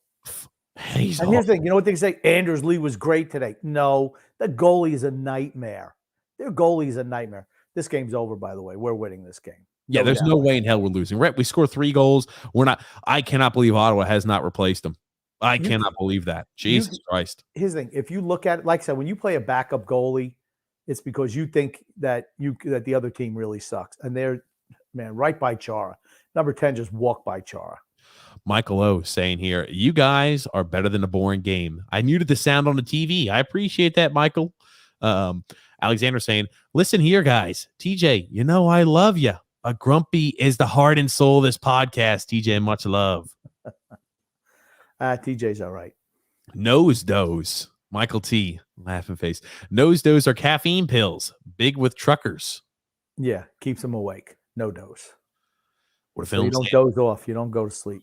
What's up, boys? Looking good, Grumpy, like always. You didn't dress for the part, TJ. Is that a shocker? Angela N saying, with Mike Barzal, I'm afraid he might request a trade. Yeah. I just think what you're going to see tomorrow, you're going to hear, and this is the thing. If you don't watch the game, you don't know, right? They're going to say, oh man, Anders Lee was fantastic. 2 goals today. The goalie gave up those 2 goals. He's a disaster. in I was net. about to say, I'm not here. I don't want to That's a shortchange hold. Anders Lee, but guess what? Anders Lee has not been good tonight. He's not. He's been able to bounce in a few goals, but it's not like he's looked spectacular on the ice. I'm It's sorry. it's a goalie not able to cover up the puck or just losing sight of the puck over He's and over nuts. again. Gustafson blows. He's awful back in net. You know what it reminds me of? Gustafson in net reminds me of like when Thomas Greiss was playing under Doug Waite for the Islanders, where it just feels like he's just every single night just doesn't have the confidence. Looks like he's on his heels all the time and just looks miserable out there in net. This guy Gustafson reminds me of freaking Thomas Greiss during Doug Waite's time with the Islanders. And now that third line is back out there. Jarnac centering Bellows and Wallstrom. You're seeing jump. Now, I don't think Bellows is skating really well tonight. I've seen games where he has skated well. Tonight's not one of them. He looks slow tonight. But you know what? He's not he throws the body. He does the little things you're supposed to do. There's no reason he should not be playing every night for this team. No way. Jared Ben, Grumpy, I'll let you read this by Jared Ben. Grump, how does your wife, aka the warden, feel that you're famous in the Islanders community and have an internet cult following? I need to know, how does she explain this to her friends and your relatives? She doesn't. She doesn't tell anyone. She keeps it quiet. I try to tell her that, because I'm recently retired, but I do this a lot, so it's kind of like a job, but she doesn't view it as a job at all because it's not a 9-to-5 job. If I was, shoveling shit against a tide, that would be a job, but no on this. Tony Cheese said, yellow flag on Grump. I play Mario Golf, and it's called an albatross. I thought it was an albatross. Yeah, Greg Frost saying albatross is 300. Doesn't guess. Damn, man, you were making me feel like an idiot earlier, Grump. What can I tell you? Jared Ben saying Phil's facts, human melatonin. Yeah. And you want to know why we're going to win? But this is how having a good goalie is so important. It's so important because think about how deflated you have to be if you're Ottawa, right? You have taken over the game for the most part, and then he gives up a couple of weak goals like that.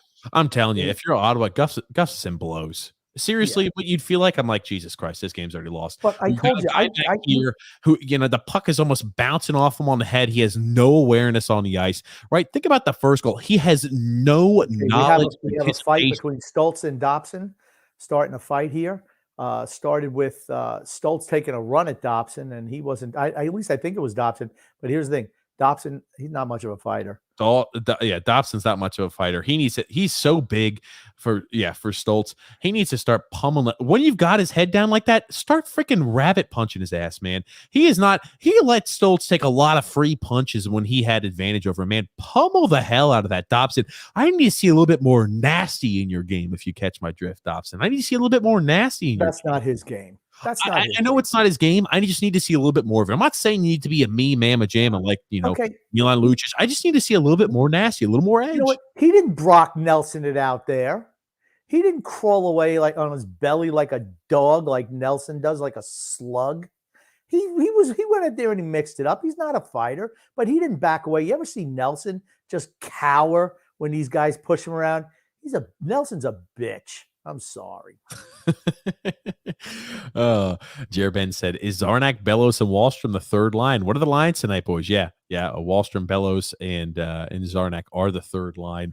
Fourth line is just, Matt Martin removed with Ross Johnston. First line is Josh Bailey, Anders Lee, Matt Barzal. And Parise is centering the fourth line.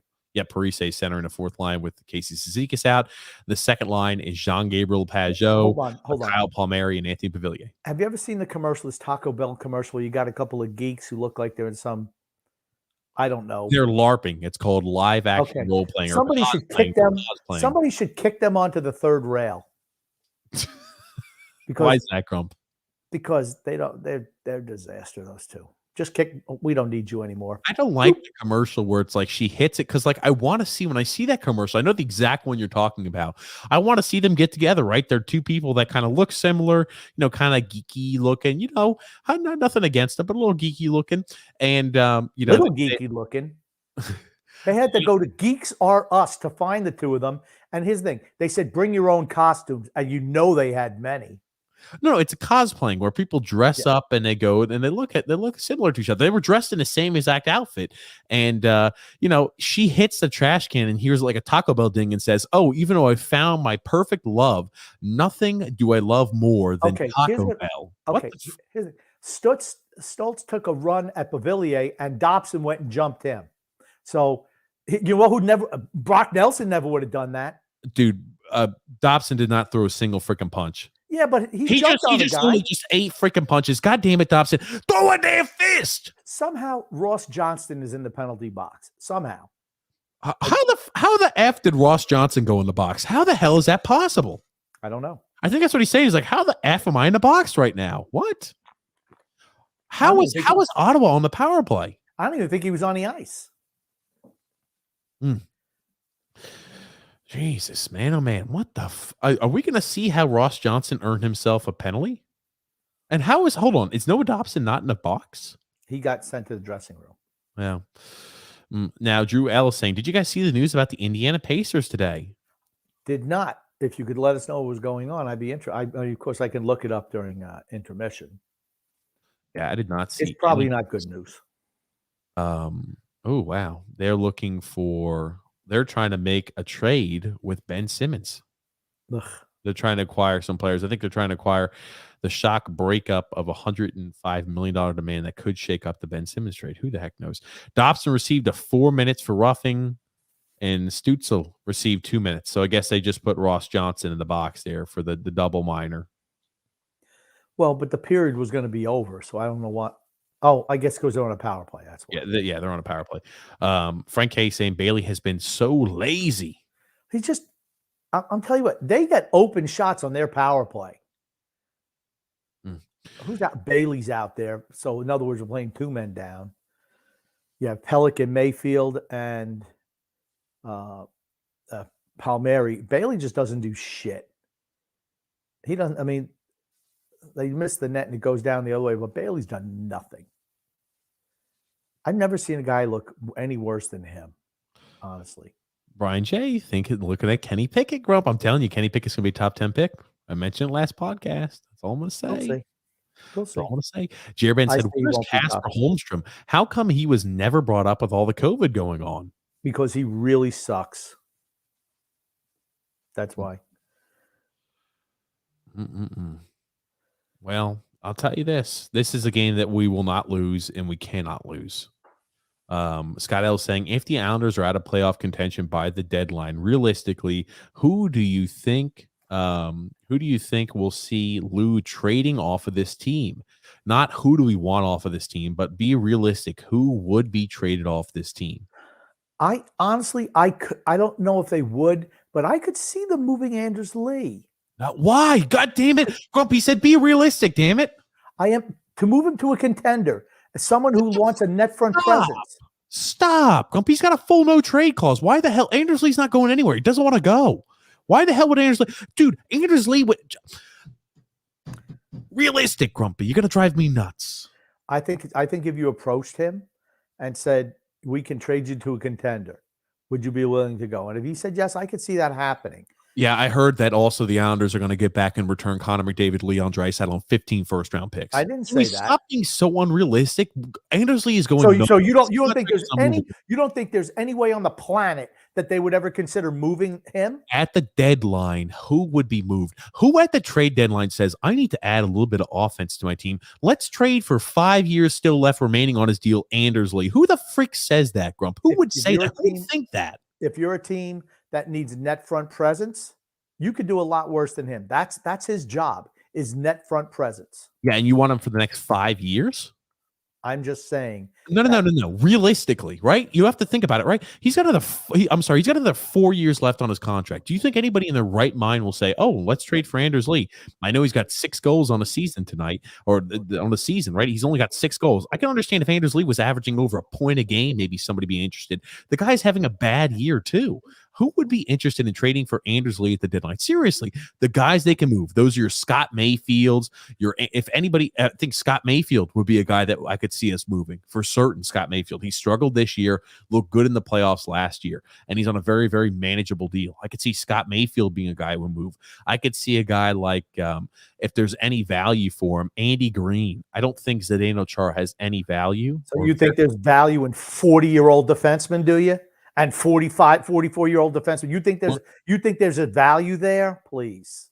Braden Colburn, we brought in last year for a 6th-round pick. The guy was a 7th defenseman in Tampa. He was an alternate, a rotating 7th defenseman in Tampa, and we brought him in to be our 7th defenseman, right? I'm saying a guy to be a 7th defenseman, you'll see sometimes a 6th or a 7th round pick going the other way. He's on a very manageable deal. I'm not saying you're going to get really much for those guys. I could see Andy Green maybe getting more. Chara, I don't think he's worth the icy skates on. I don't think there's anybody that's going to be interested in Chara. Maybe Andy Green, maybe Zach Parise is a bottom 6 guy. But again, I couldn't imagine there being a lot of players really besides Scott Mayfield. I think Scott Mayfield's probably won't get you the most return if moved. I agree. Scott Mayfield will get you the most return. But I think we could move Anders Lee. I'm just going to tell you because he's the type of guy where, okay, we don't have a net front presence. And if he's available at the right price, I could see a 2nd-round pick for Anders Lee. I could see that happening. I'm not saying it's going to, but I think it could happen. You're not going to see you could see maybe Beauvillier get traded. I think you could see a lot of guys go up this team. If we're out of playoff contention, I think it's going to be dump everyone you can. That's what I think. Dude, I'm telling you, Grumpy, you keep saying that. I think it's like you're trying to willfully throw it out there. Like if I throw it out there enough that, Anders Lee can definitely be traded then. If I just say it enough, it will happen. I didn't say it's going to happen. I said, but it could happen. The fact that you don't think it could happen, I just think you're being disingenuous. That's all. I'm being disingenuous to think that a 31-year-old, about to be 32-year-old left winger that has 4 years left remaining on his contract for $7 million a year, that has a full no trade clause, can possibly be traded at the trade deadline when he's the captain of the New York Islanders. I'm the one who's being disingenuous. Seriously, full no trade clause, $7 million a year for the next 4 years, and a guy who isn't producing this season. You think that he's going to be a hot commodity? He could be traded at the deadline? You would have to give up pieces to get rid of Anders Lee. He's that unmovable. Yeah, he would still have you're to wrong there. You're move. wrong there. You're wrong. You're wrong. You're wrong. All right, more comments. It's intermission. Let's get to the comments. Michael T said, I can't wait to see Tyson beat the ever-living crap out of Logan Paul. Me too. I hope he beats the shit out of his brother too in the stands. Jeez, I'm about to say that's honestly, there's 2 of them, right? Jake and Logan. Paul brother was going to fight Tyson Fury's brother, but Tyson Fury's brother backed out of the fight. Oh, I'm telling you, right? They're all fighting washed. So he wants to fight a guy who's not a fighter. Well, no. Tyson Fury's brother is a fighter.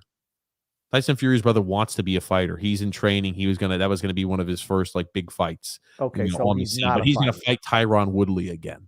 Okay. Ugh, what a waste. I'll tell you, Albatross and Golf, TJ. That's what happens when you wear a muscle shirt on your podcast. Everything falls apart. Pull it together, TJ. I'm tired of asking. I've never heard of an albatross in golf. Never. I've heard of double eagles. I have heard that. An albatross is double eagle. But yeah, Grumpy, this is a period. We're going into the third. We're up 3-1. This is a game where if we lose, I'd be not only shocked, just throw away all your Islanders gear for the year.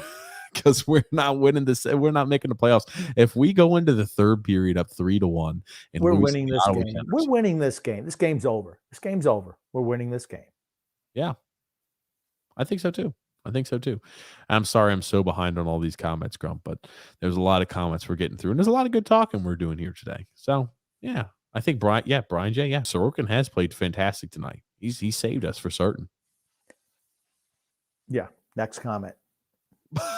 You don't have a comments. Jesus. Chairman saying Chara lacing up his skates is a penalty to mankind. I like the penalty to hockey is better than I'm not going to go mankind. I'll go hockey history though. Dimitri P said, I don't understand why we're losing. We have Ross Johnston in the lineup. Well, we're not losing. We're winning. Thank you, Dimitri. Are you not understanding? He's talking about our losing streak. Why we're losing. We got Ross Johnson. He's saying he's he's trying to be facetious, saying, "Oh, well, guys, we put Ross Johnston in the lineup. Our losing streak should be over." Did you not catch it, Grump? Well, it is going to be over tonight. There you go. Oh man, oh man, oh man, oh man. Yeah, Varlamov could never make a save like that. That's for certain. Sorokin, Sorokin easily is literally our Vasilevsky. It's not even close. Varlamov needs to be traded. Now, do you think a guy like we would ever explore trading a guy like Varlamov?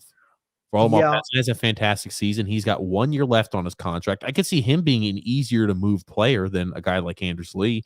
I think you could actually get something for Varlamov. You know, his numbers this season haven't been good. 2 years ago, he was coming off of a Vezina contention season. So, I mean, like, do you think a guy like, last year? Well, yeah. Do you think a guy like Varlamov would even be considered to be, they would trade a guy like that? You have to have a goalie get hurt on a contender. That's the only way he gets moved in season. Well, I mean, like, I assume a team that is, goalies will get hurt. I don't think there's any goalie that's been significantly hurt this year so far that's a starter besides Carey Price. That's been, and he's coming back. Well, I'm just saying that I think there will be goalie injuries. There's always a goalie that can be moved at the deadline if, a team is needy for goalie. And he's on a reasonable contract. He's posted pretty decent numbers. He's on a reasonable contract, wouldn't you say, Varlamov, Grump? Yeah, 1 year, $5 million. Yeah. It was too much at the time, but right now I think he's on a reasonable contract based off his performance. Scott L saying, I bet TJ hasn't even seen Uncle Buck.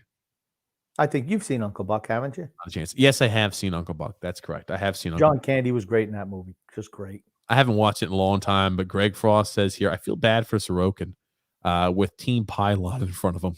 True. Watch the first and now off to bed. This team sucks. 3 shots in the first. Yeah, I should have stayed around for the second period. Well, he'll wake up with a happy surprise on his face, grumpy old man. I feel bad for the season ticket holders. They got finessed. Well, it's funny. I had, in the comments, I think I'm trying to remember who it was, grumpy old man. I think Dave F was saying here in the comments, on a different video in the past, he said, the positive is with the Islanders struggling this bad, he could take his kid to see an Islanders game without having to mortgage his house. So I said, well, that is definitely a positive. There's your silver lining. Yeah. Jer Ben says, here's a nickel. Now go have a rat and gnaw that mole off your face, Uncle Buck. Yeah. And he flips it at her. Mm-hmm. Ding. Absolutely. Nick D said, Grump, can I get the Josh Bailey soft serve ice cream that melts in your hands faster than you can eat it? Ugh. How did you do that, Grump? Josh Bailey. Now, let me ask you, Matthew C. Now, how many more goals do you think we'll score this game, Grump? Right now, we're up 3-1. Do you think we're going to score any more goals in the third period? Maybe an empty netter? I say we score 5 goals tonight. 5 goals? Yeah. So you think this goalie sucks? This guy sucks. Put the puck, shoot the puck on net. If you put 40 shots on him, you might score 25 goals. He absolutely sucks. He hasn't stopped one shot clean the whole game. Oh, good gracious. Michael T said, watching the Islanders is like putting on a wet bathing suit. Man, that's rough. I think that's a pretty accurate way to say so. Good on Mike. Yeah. Painful. Chip CR said, who is winning? The Islanders are up 3-1. SP said, the fact that we lose games with Sorokin net is disgraceful to Sorokin. Yeah, I said, this kind of reminds, my God, they're showing the replays of Gustafsson. His mother wants to disown him after this game. It reminds me of when Josh Bailey isn't invited to Sunday dinners with his family. Yeah, where's Gustafsson? Is Gustafsson even allowed back home in his home country? I assume he's Swedish because of Gustafsson. Well, if he went back home to visit his mom, would they say, no, you're not allowed in the country? He's not even allowed in Europe. Not even on the continent. I was about to say, man, he has been Sorokin, actually watching the Islanders the last number of games in Sorokin, it almost feels like when Roberto Luongo played for Florida the first time around, when they were just bad and he was, making great saves and they'd lose every night, but he would be spectacular. That's kind of what it reminds me of. Just to pop up here a little bit of the stats, the Islanders have 3 goals on only 12 shots on that. 12 shots on that, guys. If that doesn't tell you how shitty this goalie Gustafsson has been, here's the thing. You're going to hear tomorrow, if the Islanders win tonight, which I think they will, how the Islanders are turning the corner. Guys, we're on a 4-game point streak. We just won our first game. We broke the losing streak. Everything is looking sunshiny, beautiful. That's what you're going to read about, guys. So be ready to absorb some of that. You're going to see through the bullshit. You know that we are not looking fantastic on the ice. Don't let these articles make you feel like you're the only isolated individual who thinks that we are still struggling. Even though we're beating the Ottawa Senators right now 3-1, we're still struggling, right? We've been gifted a whole bunch of goals by Gustafsson, and glad. I will take any gift they give us. But it's not like we're playing optimal hockey right now. We're not. Yeah. We'll beat a team that's worse than us. Okay. You should do that. Absolutely. Angelin saying this is Trott's fault. He needs to go. Obviously, he's the one running the lines in practice. Yeah, I just don't think he knows I just don't think he knows what to do. Might as well. That's what he did in Washington the last year, though.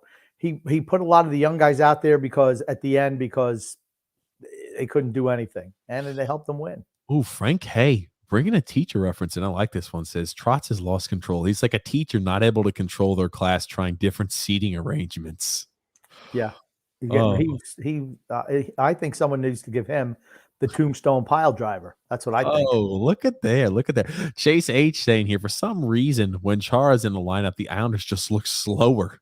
Yeah. He brings down the average. He increases our age and decreases team speed all on his own.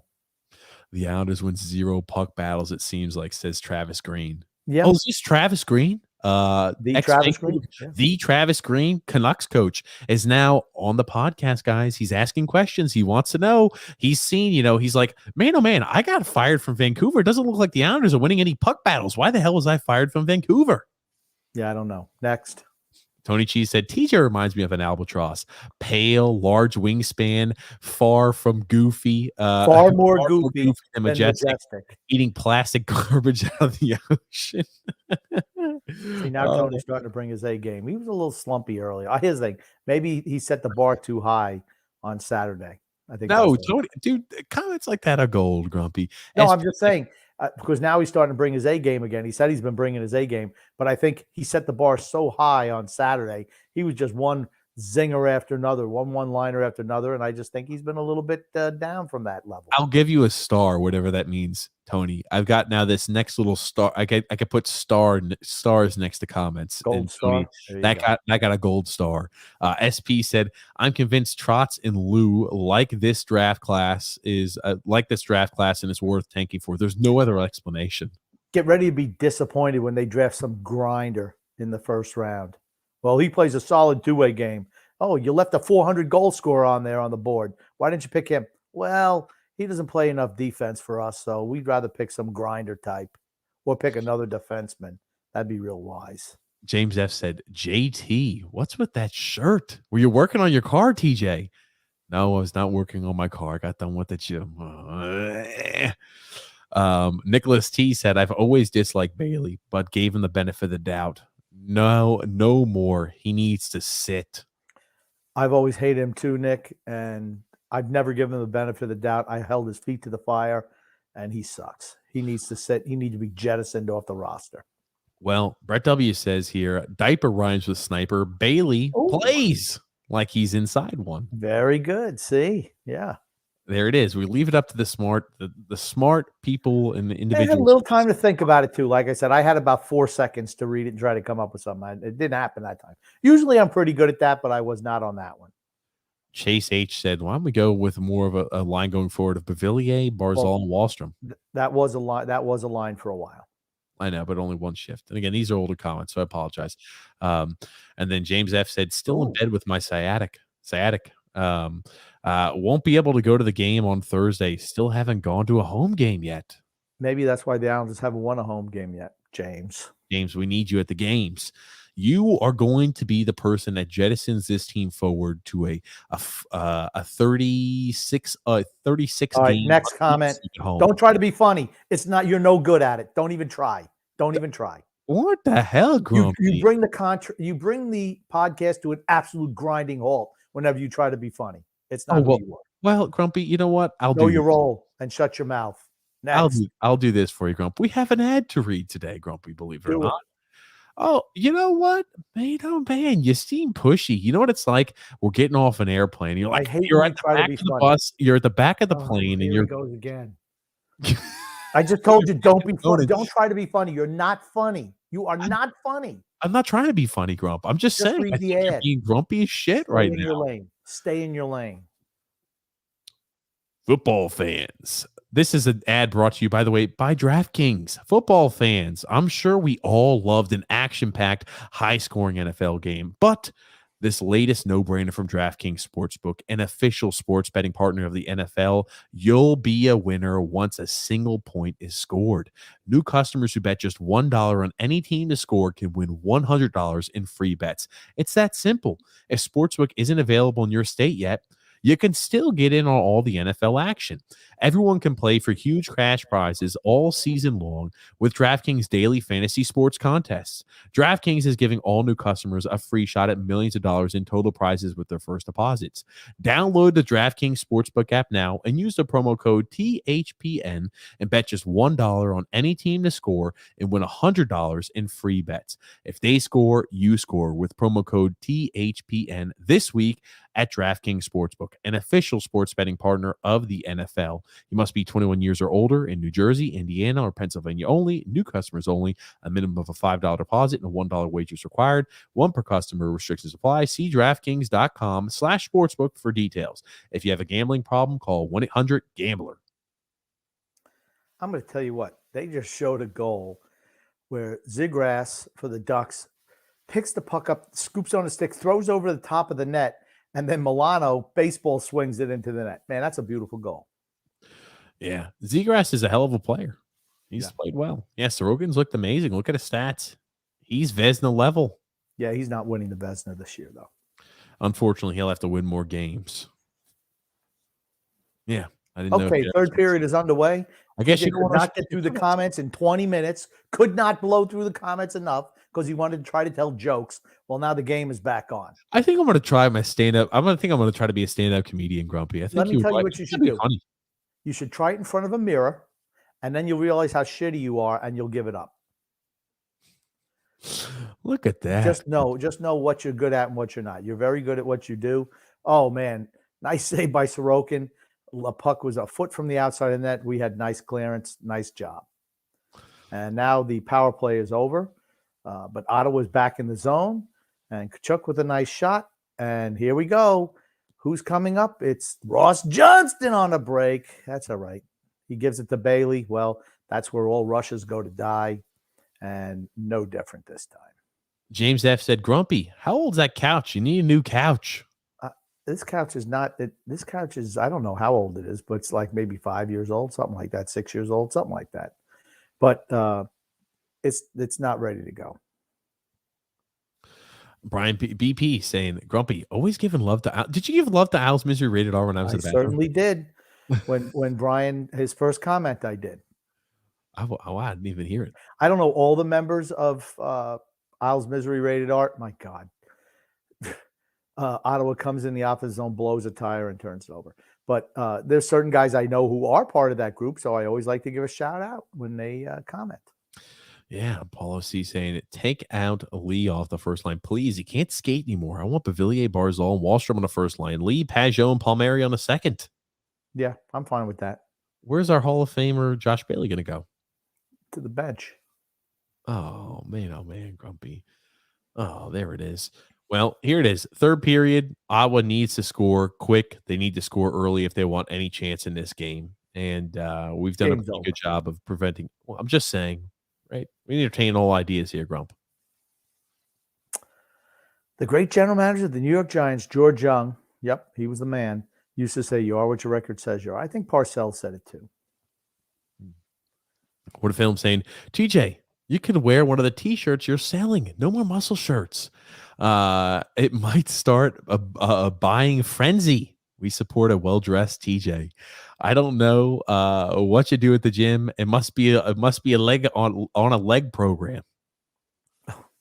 Oh, look at that. Fair enough there. What a films. Angela N. there also saying there's no coming back from this hole. We're worse than Buffalo. We play Buffalo pretty soon, so we'll get to see firsthand. I mean, We're just not very good right now. I'm sorry. And, I don't like to get too excited when we beat a team that's really bad because, until you beat somebody good, I mean, even when we were the worst team in the league, we still beat some bad teams. You mean some good teams? No, some bad teams. We never beat a good team. BP said, I'd rather have Ottawa's roster than ours. They have young prospects everywhere. We've washed up scrubs everywhere. True. I'd much rather take, when your team is bad like this, I'd much rather have a younger team with prospects than an old team that's finished. Dirk C saying, good morning, guys. Keep up the good work. There's my boy Dirk. He's the president and only fan member of the Casper Holmstrom fan club. Oh, I'll tell you, he's on early, Grumpy. So if he really pans out, he'll be the first. We'll never forget. This freaking guy cannot freeze a puck. This Gustafson cannot freeze a puck. He sucks. I wonder if he's blind. Grumpy, it's funny you mentioned about a blind goalie. I actually, when I was a kid, and again, this is when I was a young kid, I shit you not, I played hockey with a goalie who was partially blind. So, I mean, he was our star. If it didn't tell, our team sucked. Again, now this isn't just like normal, just like, hey, pick up hockey. This kid was a young boy was blind. And he played goalie. He was legally blind, and he played goalie for us. So it looks like Gustafson is out there. Was his name Gustafson? Jesus Christ, this is Gustafson. Man, there it is, Grump. This is Gustafson, no doubt. Yeah. Oh, man. Okay. Man. Somebody's stick got broke. If your stick is broken on a face, and it was Bailey, so it wasn't any force that he put on trying to get the puck, win a face-off. Of course, he lost it. So I think maybe somebody broke his stick for him. Yeah, and where our Mike said, to make the playoffs these days, you need to accumulate as many points as possible in October, November, and December, so you don't have to go on a 10 or 12 game winning streak in March and April. For sure. Yeah, if you're not in the playoff hunt by the end of the year, you're not making the playoffs. Yeah. I don't want to hear St. Louis. That's the one time that it happened in the history of the game. Dirk C is saying Holmstrom should be called up. He's got more goals. He's got more goals than Tito and Gavillier. Oh, my gosh. I'm so glad Dirk is back, though. I am too. I was about to say, Chase H saying Connor Bedard is looking good right now. Projected top 5 pick, I think. I just want talent on this team. They should go and just say, you know what? We're picking the best offensive talent. I wouldn't even think about drafting a defenseman this year. It's all about. Can we talk about that Santa Claus, by the way, in the stands? He was wearing gloves. I've never liked the Santa Clauses that wear gloves. Not been a big fan of those. You see like Santa Claus have different like outfits and garbs. I don't like the ones that wear gloves. They all wear gloves. No, they don't, do they? Yeah, they do. Thanks for playing. Hold on. All the Santa Clauses wear gloves? Yeah, it's part of the freaking outfit. He lives in the freaking North Pole. Of course he wears gloves. Okay. Now I know what you mean. I don't like the white silky gloves. Maybe that was what it was. Man, those white silky gloves are off-putting as hell, Grump. Okay. Once again, Ottawa, just to let people know what's actually going on in the game instead of TJ doing whatever it is he's doing. I don't think he understands what these watch-alongs are supposed to be about. I don't think he has any idea. You know what? The watch-alongs, Grumpy, are just us talking, shooting the shit, having a good time talking Islanders, and just talking, Grumpy. That's all. That's a regular podcast where you're supposed to describe at least a little something of what's going on there during the game. Just give it a shot. We're talking about, look at those white gloves. Ugh. I hate the white gloves, man. We're like some oven mitts. I'd rather you wear some red oven mitts. I don't like white gloves. Get rid of those damn white gloves. Anders Lee has a Sergeant Slaughter chin. You're dismissed, maggot. Naughty Chara, you get coal this Christmas. Only he has been in the box a few times today. New York Rangers, Mike saying here, there's a statistic out there that says teams that go to the playoffs have to be in like 76% of the teams that go to the playoffs are in a playoff position during Thanksgiving or as of Thanksgiving. True.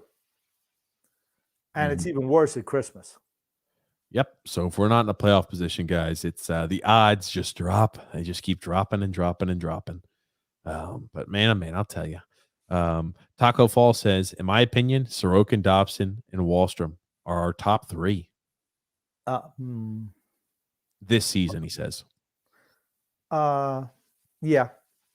I think Barzell plays off because he's just playing out there all by himself.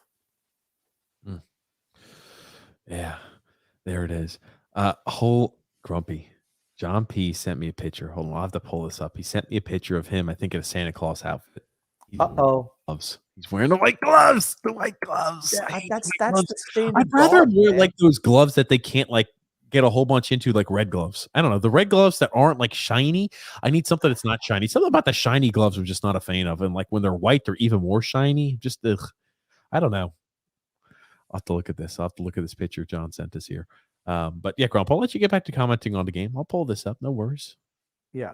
I mean, we're putting a little bit of pressure on. They're bad defensively, Ottawa. But really, I mean, I'm just glad we have a goalie. That's why I'd say I'm glad we have a goalie. The kid has played outstanding this year. He's our number one.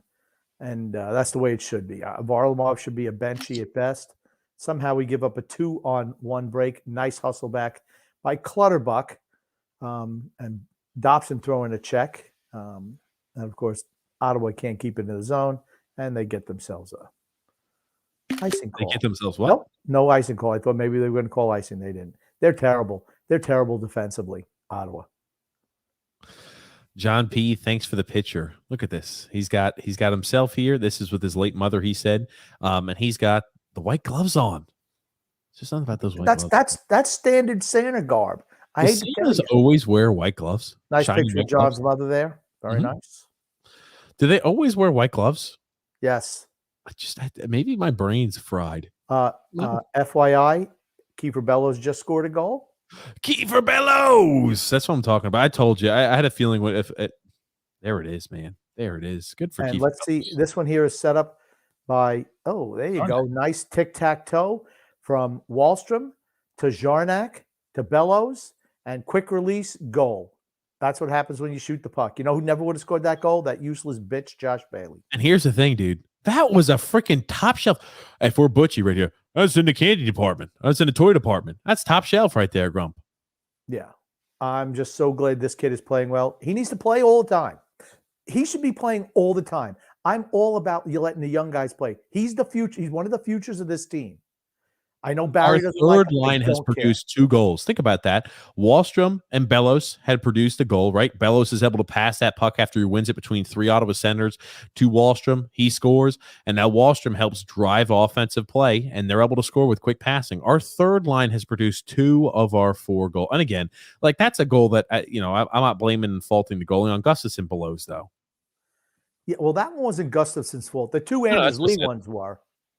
The other 2 goals by the third line were actual goals. If you're going to ask me who played better, Bellows has played better than Lee today. This Gustafsson sucks. Like I said, there's not anything. He has never, I don't think he's ever frozen a puck once. He finally caught one.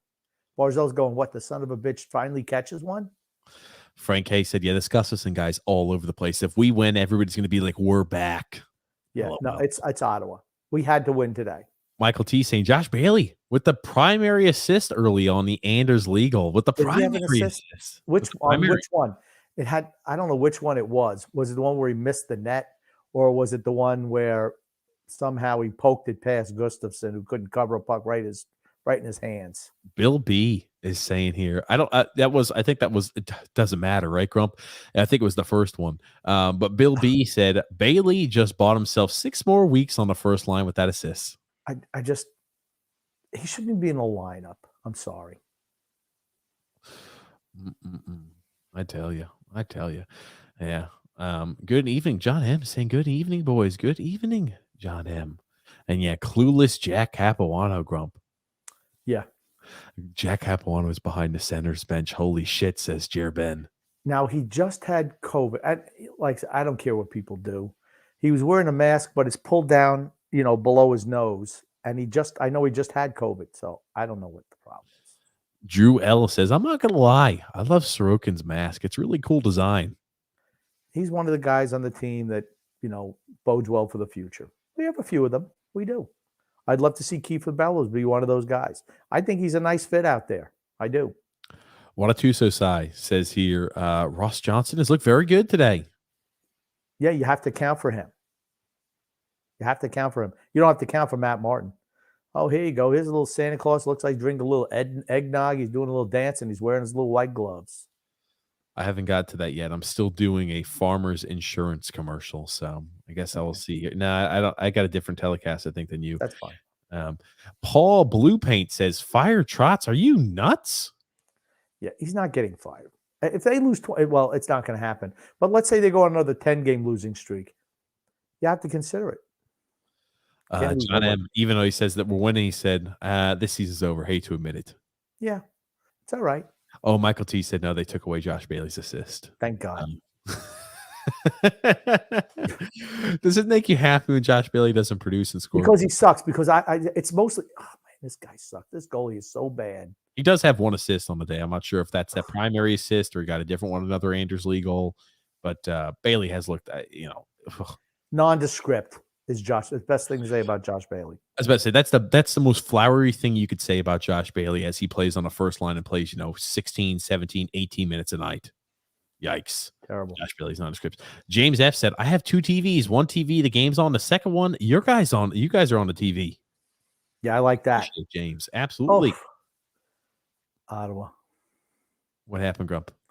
Right through. Oh, what a who is this one? I think this one went off of Dobson skating into the net 4-2. I think it went a pass that was coming across and it bounces right off of Dobson's skate and goes in the net. You throw the puck towards the general direction of the net. Sometimes you're going to get lucky. That's what happens. There is this Santa Claus again. He's looped on the eggnog there. Yeah. Why do they have on their mascot? They put a mask on their mascot. Oh my God, those white gloves, those shiny white gloves. Because it's freaking Canada. That's why. Yeah, but What those shiny white gloves. Boop. Shiny. Yeah, deflected right off of Dobson's skating into the net. Tisk. Can't blame Dobson on that one. JG says, if they lose, you're going to be grumpy. Seriously? Yeah, but we're going to win today, so I'm happy. James F said, did you guys know the Ottawa goalie coach is the brother of Sebastian Batch of the band Skid Row? Okay. It's Bach, not Batch. There's no T in there. It's Bach. Grump, sorry, I don't know who the hell Sebastian Bach is. Sorokin. The fact I don't even know how to Skid pronounce Row. Bach. Skid Row is a bad place in California, is all I know. Okay, it's not Batch. Holy shit. Ottawa's putting pressure on us still. Yeah, Jesus Christ, man. We got to weather this storm, Islanders. Let's go. A huge save by Sorokin, too. Point blank. Christ almighty. I didn't get ahead of myself. Let's wake the hell up, Ottawa. Let's wake the hell up, Islanders. Jesus Christ. Wake up, guys. I'm going to say if Palmieri. Oh, that's a trip. Ross got away with one there. That was certainly a trip. That guy Gustafson cannot control a rebound to save his life. I told you he's terrible. I told you that you could tell right from the first period. This guy sucks. How the hell was Parise not even? Was he able to even put that on net from that feed from Ross Johnston? I don't know. And Anders Lee is slow. He makes Kiefer Bellows look like a speed skater, like Apollo Ono. Mark Apollo Ono. Oh, what a check by Chara! Just throws Kachuk into the boards. That's a nice check. Here's the thing. Yeah, he was kind of off balance there a little bit, and Kachuk got just yeeted. So it's Sebastian Bach. And no, I did not know that, by the way. I did not know Skid Row was a band. Yeah. What a Two Society says, Mayfield takes so many penalties. It's ridiculous. True. Gatorade. Oh, there it is. Use it on the field. Use it on the field. I'm going to tell you what. If Ottawa had Sorokin, they'd be beating us right now. You think so? Yep. John S. said, bench Mayfield next game. Bring up Salo. Play Salo next game and bench Mayfield. Yeah, he's your nice turnover by Kachuk. He is your first pairing defenseman. That's not going to happen. Not going to happen. Look given his druthers, he's going to roll Chara and Green out there every night. But here's the thing. I'm glad he's playing Aho. I think Aho has looked better than Salo, honestly. Bill B saying Stone Hands Parise. Yeah, he sucks. He's finished. He's totally cashed. Well, Grump, there's only right now roughly less than 10 minutes on ice, about 9 minutes left. The Islanders have to fight off 9 more minutes to get this win in regulation. Yeah, we're gonna win. We got Sorokin in net. I feel very confident. Doug R said, if the fans put up enough of a stink and the losing continues, wouldn't you think that Malkin would almost be obliged to can Lou and Barry? He always says he's there for the fans. It would have to be more than just us and people of our group. When some of the glad handers start calling for it, then I could see it happening. But before that, no, I don't see that happening. And then Drew L said, who do you want in this year's draft? Grumpy and TJ. I don't know. It really depends on where we'll be. And I haven't even started looking at the draft right now. So a lot of guys could be late risers and adjust a lot with the time. So it's tough. And think about it. This year's draft class is even more. I mean, this year, how players produce is going to be, even more of an impact and indicator on where they get drafted. Because a lot of those young guys didn't play, but maybe half a season or didn't play at all the year before. So, they're come back to the CHL if they were playing in Europe. And there's a lot of moving pieces. So how they perform this year over a full season is very important for a lot of their draft stock.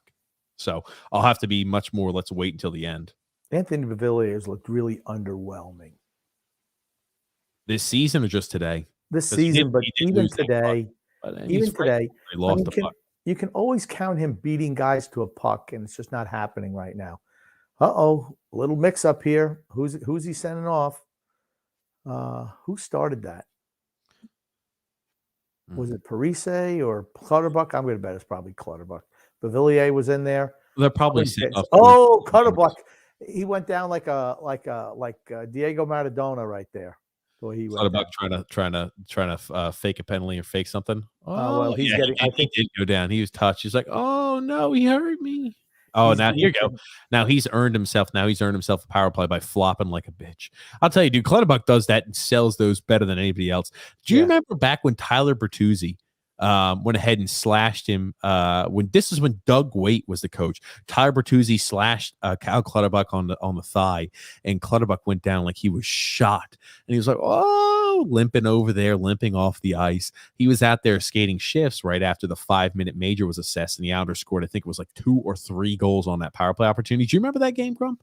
No, I do not. Next comment. I'll show the comments, Grump. You just talk what you want to talk about. I'll show the comments, and if I need to chime in, I'll let you know. It's a commercial right now, so you should be able to blast through comments during commercials. Oh man. And then what a film saying Bailey looks like he's not trying again. And the thing is, that's his skill. John M saying Batherson's one of Ottawa's good young players. I'd love him with Barzal.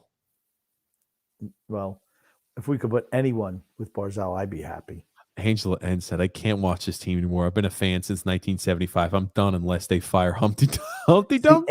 Angela's in a very bad place right now. She has just come around to the grumpy old man's way of thinking, and it's still, her body is trying to fight it. I understand. Bill B is saying Kiefer Bellows is really improving. That's what happens when you give a young player ice time. Frank Hayes said, with the performance that we've seen at Bellows and Wallstrom, they just earned himself a spot on the bench here going forward. Yeah, they do a little bit too much production there. They keep on, the referees are always talking with Johnston for some reason. I mean, I know he's got the rep, but it's like, come on. I just like how both refs are talking to Ross. They're not talking to Barry, the Armadillo, or Lane Lambert, or Jim Hiller, whoever else they got there. Go to the box. Yeah. Fair. It's like, hey. I don't know how the hell. Dude, Cal Clutterbuck flopped like a freaking. He flopped like a. Holy shit. How did Kachuk go to the box for that? He got. How the hell did Kachuk? Here's the thing. I'm not complaining, but how the frick did Kachuk go to the box? That they didn't want. They're mixing it up, so we're just going to go ahead and send them both off because we don't want to have to be the bad guy and give the Islanders another penalty today. That's what it looks like to me. Yeah. That's it. Yeah. Yes, I'm trying to watch the game as it's going on. You should be rolling through the comments. I hate to tell you your job over and over and over again, but I would. Grumpy, you know what I gotta say? Why don't you? You know what, Grumpy? Yeah. And now it's 5-2. JG Pajot just scored on the human sieve. Like I said, this guy is trying to do his best Tristan Jarry representation, and he's pulled it off today magnificently. Yeah, I tell you, don't let this one game say, "Oh, now we've turned the corner." We've turned the corner, guys. Please do not It, let this. And maybe it is a turn. Maybe it is a corner, a corner no, it's turning game. not. I don't It's think it not. is. It's freaking Ottawa. Like I said, this guy, I don't think he saved a clean puck all night. Everything's a rebound. He's terrible. And He's I mean, Jesus Christ, what was Ottawa's defense doing too? Just allowing Jean-Gabriel Pageau just to slip in behind him. That's why they're one of the worst teams in the NHL. That's why they're probably only had the first overall pick. I don't know who's worse. You think Ottawa's worse than Arizona? no. Wow. Elmer, you said TJ Grumpy cast is better than Manning cast. Why, thank you. Bill B said a week's worth of goals in one period. Yeah, well, we better enjoy it tonight. And I said we're going to get 5 goals tonight, didn't I? Didn't I say 5? You did. You did say Thank 5 you. goals, Grumpy. You're right. Grumstradamus, right again. He did. Yeah. Drew Still L said 7 minutes Gustafson to needs go. some Mitch Korn. And Eve L saying, don't take Gustafson out of the net, please. Yeah, he's not going anywhere. I mean, it was a horrible turnover by Mayfield. Didn't turn into a shot, but right in front of the net. It's like, geez, guys. That's something you just don't see from us normally. We're just doing it with regularity this year. And I don't think it's because the guys have tuned Barry out. I really don't. It's just we're just not doing it. It could be just the hockey we played and the style we play. Guys are just worn out. The way we play is a young man's style. You can't play like that if you're an older team. It's just too hard, too taxing physically. Michael T said, Dobson the pugilist. Yeah. Hey, at least he's not afraid to mix it up. Yep. Croc never would have done that. John M said, at least Dobson's a willing participant. That's right. JG says, Grumpy, don't you miss the good old bench clearing brawl day? Absolutely. They were great, especially when your team wins those brawls. It's even better. When they lose, it's not so much fun. One of the worst things I look back on is, the bench clearing brawl between Pittsburgh. Holy shit. Look at Ottawa. I think it's their general manager. He's just like bent all over with his hand over his head. He's like, Jesus Christ, we suck. Can't even watch the product. We lost to the Islanders. That's what he's saying. I can't believe we lost to the Islanders. We still haven't won a home game yet. We're on a 3-game winning streak, and we lose to this Islander squad who can't buy a point. They can't buy a goal. We gave up 5 tonight. Chase H saying here, I laugh my ass off about that Taco Bell commercial, Grumpy. Yeah, it's embarrassing. Then Michael T said, TJ being romantic about a Taco Bell commercial. Yeah. I mean, come on. Like I said, if we had more time, I would definitely discuss that. Maybe we'll talk about that on the TJ and Grumpy Old Man podcast Thursday night. Yeah, absolutely. John P said, good evening, gentlemen. Sorry, I've been busy at finals week at Eastern New Mexico University, Grump. Oh, so I was wondering where John was. I actually thought about him this afternoon. Palmieri drives the net on another weak-willed Ottawa defenseman, draws a penalty. Didn't score, of course. So maybe we'll get number 6. Maybe I was once again wrong on how many goals we were going to score today. Got a comment from Angela. When's the last time we scored more than 3 goals? Let's even one bet here. I know this is an early. Tonight. When's the last time the Islanders have scored 5 goals? I don't know, but we scored more than 5 tonight. I know, but I don't know. Only scored 5 tonight. The last time the Islanders have scored 5 or more goals was on November 4th against the Montreal Canadiens. Yeah, that's right. The 6-1 game or 6-2, whatever. 6-2 game. That's the last time the Islanders have scored more than 5 goals. Yeah, the Montreal Canadiens, guys. Yeah, like I said, when the goalies really suck, though, it's easy to score goals. And then Drew L said, so with the Pacers, the general manager flat out said they're looking to rebuild. So they're pretty much going to trade almost the entire team. Hey, you know what? If you're an Indiana fan, you should be happy with that. You shouldn't just want to be treading water all the time, year after year. We make the playoffs. We get beat in the first round. Wash, rinse, repeat. No. At some point in time, you realize, guess what? These players are not good enough to win you a championship or a Stanley Cup.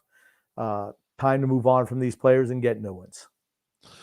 What a film said. Remember, we bitched at TJ about getting the T-shirts done. Order up, fans, me included. I was about to say, we got to get some T-shirts for ourselves that we're going to start wearing on there. So we're going to wait. Absolutely. Because I tell you what, when I start getting those T-shirts in, that's what I'm wearing every game.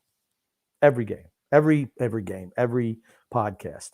You're just gonna get one shirt and just we wear it every podcast. I'm going to get one of every kind, except the stupid one that you designed. Oh, Jesus H. And then SP said, "Are we actually about to win a game? I don't believe it." Yep.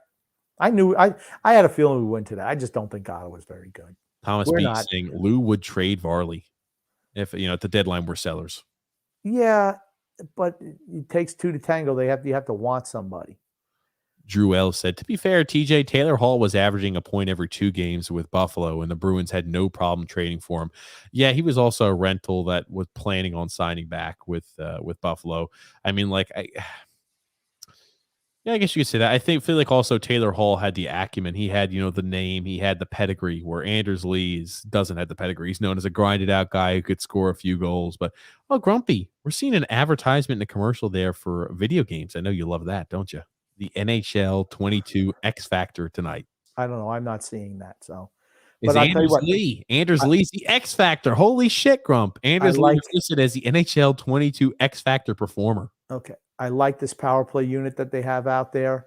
Palmieri, Average, Barzell, Dobson, and Wahlstrom.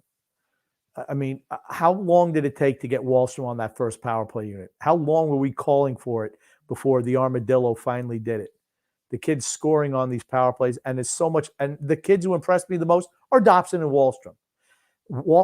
Dobson is not afraid to shoot the damn puck, first of all, from the point position. How often do we not see that? And the pace is so much better moving the puck around. That's what you have. Just let the young kids drive the car. That's what you should do. It shouldn't be where you're afraid to make a move. But here they come back, and nice deflection. Okay, nice back check by Wahlstrom. That should get him another shift at least. Mario says, TJ, I would tell Lee, accept the trade, it will buy you out. I mean, I'm not saying that it's not possible. Here's Aho coming back to play defense, and they just got scored on shorthanded. Oof. It's a 2-on-1 here, and Jesus, honestly, that's one that Sorokin wants back. Yep, Sorokin probably wants that one back. He's supposed to take the shooter, and Aho takes the pass away. And I'm interested where this beat him, if this beat him far side or not. What a film said, Anders Lee for Patrick Kane is a fair trade, TJ. God damn it. This grumpy nonsense that he puts in everybody's head. It's the truth. It's the truth. Jeez. You know it's the truth. It's bullshit. I'm going to give credit to Ottawa. Yeah, Sorokin wants that one back. Not quitting. I'm going to give him a little bit of kudos. I mean, it's not Aho's fault that happened. I mean, I thought he did an okay job playing it, right? He was covering the passing lane, and at the last second where he decided to shoot, he tried to put a stick in front of it, and Sorokin just lets it. That's one he wants back. As amazing he's been tonight, that's one that Sorokin wants back. Yeah. John M. said, Grumpy, over or under guys moved at the deadline? I say 5 players get moved. I think it's going to be under. I hope it's over, but I think it's going to be under. The thing that bothers me with Lamoriello is he doesn't like to make any moves in the offseason. I just think we should just offload just about everyone on this team, the veterans. If you're over the age of 30, you're gone. We've got here Chase H saying, anybody know what's going on with Ben Bishop? I think he's been hurt still from last year. He's been hurt. He's recovering from his injury. He's on an AHL assignment now, but he's going to be back to the NHL here soon, ideally for the Dallas Stars. I don't think they're very good this year either, Dallas, or are they? I don't know. Give me a sec here. Nobody really checks Johnson. He goes in there, 2-3 guys standing around him, but nobody really hits him. But I'm telling you, here's the thing. Ross Johnson always wins the puck battles along the boards. Look at that. He's battling out with 2 or 3 guys, and he comes away with the victory along the boards. And he does a fantastic job. Nice job again, Ross Johnson. 1-on-3, 1-on-4, 1-on-5. Where the hell is everybody else? I don't know what their line changes are like, but they're not good. Like when people say, "Oh, Ross Johnson's just a Bridgeport guy, he's an AHLer," I'm telling you, Zach Parise got the memo. Shoot the puck on that piece of shit Gustafson. He took a shot from the red line, and Gustafson somehow saved it. He bobbled it, of course. The Dallas Stars, Grumpy, because you asked the question. I'm going to give you the answer. They're 13-7-2. They've won 7 games in a row. They're 9-1 in the last 10. So they have played better as of recent. Okay, so they've been better of late. Okay. Planes, Trains, and Automobiles, the best movie for the best holiday movie fight. Fight me. I don't know. I don't think it's the best holiday movie. Maybe the best Thanksgiving movie. I'll give it that. But man, there's a lot of great Christmas movies. John M saying if they trade people, like he could see them trading Bailey, Chara, Bavillier, Green, and Nelson. I don't think if you're going to move Bavillier, I think he'd get moved in the off season, maybe for another player. Bailey has no value at all. Neither does Chara, neither does Green. I don't think they're moving Nelson. No, I think they like Nelson a lot. I think Nelson is underwhelmed. He's had a couple of good games this season where he scored a bunch of goals, like 6 goals in 2 games. Of his 9, he scored 6 in 2 games. But I don't think he's going anywhere. He's your second line center, for better or worse. Isn't that what they say when you get married, for better or worse? Mm-hmm. For better or for worse. But I wouldn't try not. I'd try to move him. Andrew Hill said a special someone just scored their first goal of the season against the Rangers tonight. I think he's talking about Eric Gustafsson. Ah, very nice. Yeah, Ottawa also with an empty net right now. Yeah, like I said, this one's over. Paulo C said Pajot should be our second line center going forward. If he performs up to snuff. Oh, there's Bailey out there, of course, with an empty net. That piece of shit, trying to get him some garbage point. I don't understand how a useless player like that is put out there in the biggest situations. Chara's out there too. Ugh. Turns the puck over, of course. Drew King has been the only Islander playing up to his standards. Oh, there's Parise. Maybe he'll try to get a point. They're going to draw a penalty. Nope. They're just saying just play on. Just last 20 seconds, we're not calling penalties. Chara, he's away. How are you putting him out there in an empty net situation? He doesn't move. How can you put a guy like that when you're a man down? He doesn't move. Frustrating. And 5-3. So I was right on the amount of goals. Kudos to the grumpy old man. They showed Gustafsson walking off the ice. Looks like he walked off in the middle of the second period, the way he performed today. Oh, he walked off at middle of the second period's right. Yeah. The Islanders win 5-3, snapping an 11-game losing streak. Last win was against the Winnipeg Jets. Wow. On November the 6th. 2-0. A long time ago. It was point streak. The point streak is now 1-0-3, guys. We're on a 4-game point streak per Andrew Gross. We're talking about our point streak. Did we really play well today, though? We let in. I'll be honest with you. Defensively and goaltend wise, we let in a weak goal, and defensively, a few bounces went against us.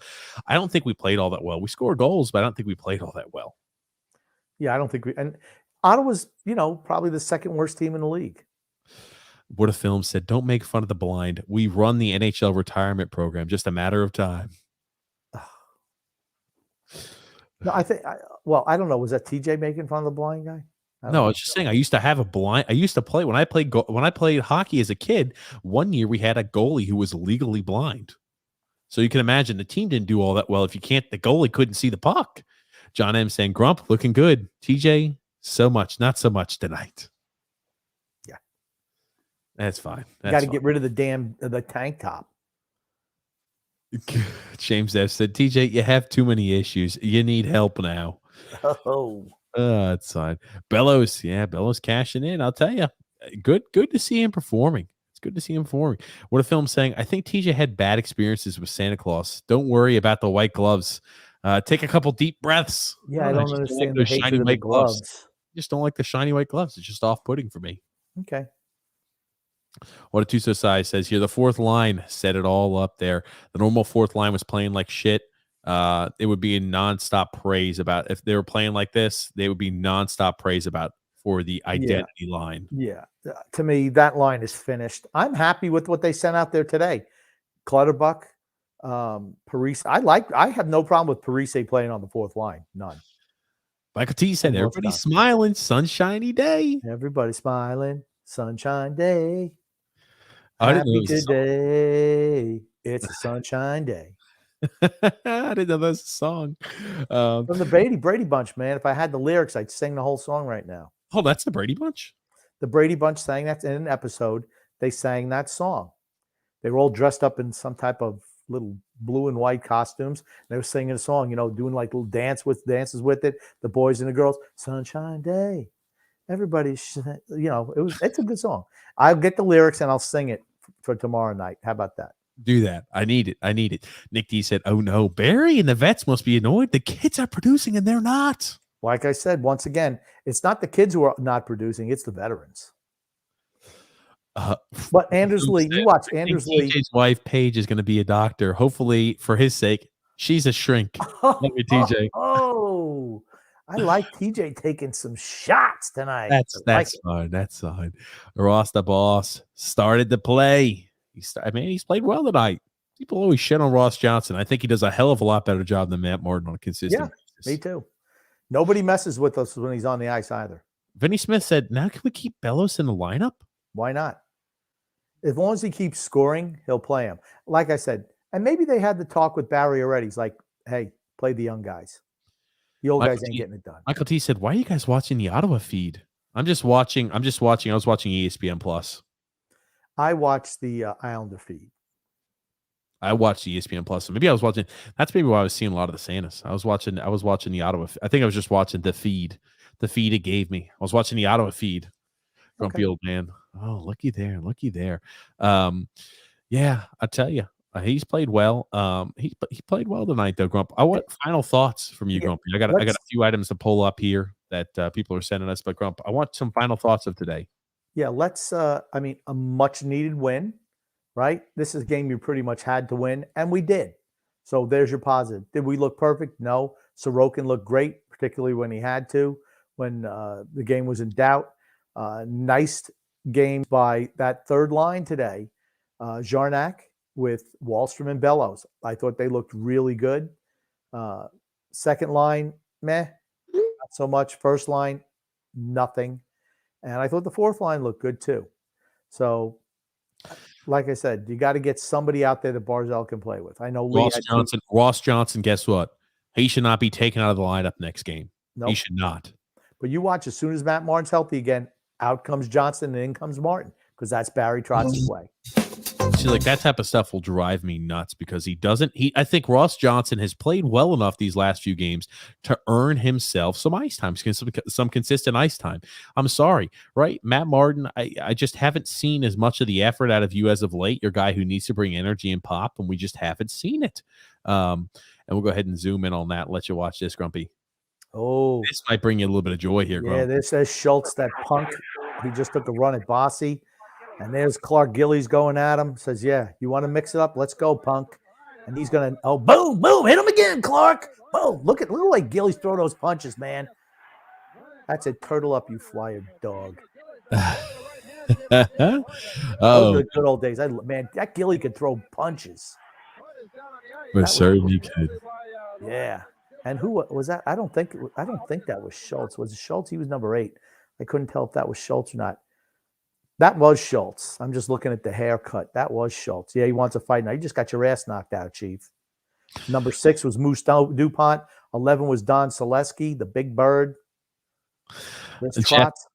Jeff E said, "TJ, how damn young are you not knowing Skid Row? Damn, you're young." I don't listen to music. And a guy going in. Wait, that couldn't have been 7. I thought that Schultz was number 8. There they go again. Well, the game was a lot more friendly back then, Grump. Yeah, man, there's Potvin in there. There's Bobby Nystrom jumping in. Gary Howard. There they come. This is great. I love this. I tell you what, I remember going, "Yeah, come on, get him." I'm up there. I know. Here's the thing. I'm standing, and I'm throwing punches at the TV screen. Was that what you were doing when you used to watch these games, Grump? Oh, my God, Jess. And I hated the Flyers. Despised them. Oh, man. SP said every point Wallstrom gets is that Billy Smith? Idiocy of Trotz. That looks like Billy Smith over there. Going after who knows who. And now he's getting jumped from behind. Reggie Leach, and then some other slimy Flyer guy jumping on top of Billy Smith. That looked like Mel Bridgman on the bottom. I hear he likes it on the bottom. Frank A saying 877 cash now with the goal. Yeah, that's that Brisbane punk. Is this Grumpy? Is this making you happy? Oh, yeah. Well, I don't like the fact that Bridgman is hitting punches. Too bad Bossy didn't give Bridgman a little kick between the legs low. It would have freed him up a little bit. They let the guy come back. Come on, ref. Who was that? Who was he fighting? Oh, Jerry Hart. He was short. It's like, okay, let's go, Bridgman. Let's go. James F., that's a good point. What the freak? That's the fourth shorty we've allowed this season. That's got to stop. That's a lot. He's doing a little bobbing and weaving. Hard is. Oh, now the refs get in there. I give that one to Bridgman. All the rest I gave to the Islanders. I'll throw the Flyers a bone on that fight. Look, is this making you happy, Grumpy? Yeah, I love seeing old hockey fights. You got a win today. The Islanders get a win, and you're looking at some old hockey fights. Look at that. That looks like Bob Kelly. Looks like he's going at it with Billy Smith. He's got Billy's shirt down over his face. Yep. Jeff E. saying, if TJ doesn't know Skid Row, there's no way he knows the Brady Bunch. Yeah, I don't know the Brady Bunch. That's correct. I can't believe you don't know the Brady Bunch. I apologize, Grump.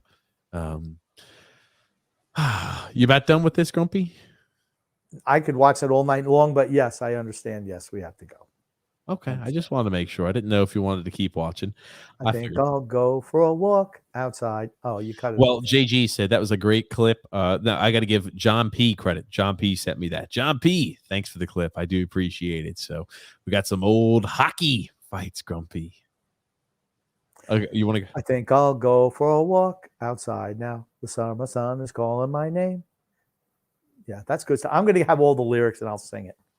Sounds good. I'll make sure to clip it. John P sent it to me, but I don't want it to get immediately taken down because if we play music, sometimes it won't allow us to post. Well, if I sing it, it doesn't go down. Sometimes it does. So we just I can sing a song, but it's intellectual property owned by somebody else. You see what I mean? The Brady Bunch. Not the way I sing it. It's not. The Flyers were assholes. True. Howitt comes flying in now. Yeah, man. Gary Howitt. Grump, first win for the Islanders in quite some time. Much needed win. In a month. First win in a month. Yeah, first win a little bit more than a month. Our first game, we have scored more than, I think it's even 4 goals. I think you even go and say this is the first time the Islanders have scored more than 4 goals since November. Since November the 6th. Just let that sink in, guys. It's been a long time. Man, this Gustafsson sucks. They're showing replays of his ineptitude. Oh, terrible. Whatever he's getting paid, it's way too much. This is, ladies and gentlemen, this is the second time all year long the Islanders have scored more than 4 or more goals. The Islanders have scored 4 or more goals only twice in the first 21 games this year. Holy shit, guys. Montreal and Ottawa. Montreal. The Quebec province has been generous. Yeah. To the Islanders this year. Oh, man, you're not kidding. The second time all year we've scored more than 4 goals. Jesus, Grump. Well, man, let me ask you, what do you have to say, Grumpy, before we wrap things up today? Because we're going to be coming live tomorrow with our podcast format with Phil's Facts at 8 p.m. Eastern Standard Time. I just want to say love and laughter to everyone who listens, and even those who don't, from TJ and the Grumpy Old Man. Well, thank you, Grumpy Old Man, for being a part of this podcast. As always, thank you for tuning in. Again, we are going to go live during any Islander game that is not on Thursday or Sunday, just to make sure, hey, people like it. We're providing a little alternate commentary, and hopefully, if you guys continue to watch, yeah, we'll make sure we do this, especially if it's what you guys enjoy. We'll do it. Mr. B said, "Don't show any more '80s hockeys to Grumpy. At his age, I'm worried for him. I can't tell if it's going to give him a big clencher or having a natural Viagra effect on him." Hey, either one works for me. John P said, Lou, Barry, we need offense. Barry, but Lou, but no buts. Yeah. Absolutely. I just maybe they had to talk. Hey, we need to incorporate the younger guys in the lineup. And we'll talk about that tomorrow. But that's my thing. Maybe the edict came down from Lou, said we cannot ride the old guys anymore, Barry. This is not going to be Washington. Well, I want to thank you, Grumpy Old Man. And for everybody who's a first-time listener to the show, I implore you, subscribe on YouTube, like on Facebook, and follow on Twitter. You can also check out the TJ and the Grumpy Old Man podcast in the link in the description below. We go live every Thursday, 9 p.m. Eastern Standard Time, every Sunday, 8 p.m. Eastern Standard Time. And we just cover big sporting events. So whether it's football, baseball, fighting, hockey, anything. We cover a college basketball, any type of big sporting event, we cover on that, and we go live during those items. So thank you again, everybody for tuning in, and thank you again, Grumpy Old Man. My pleasure.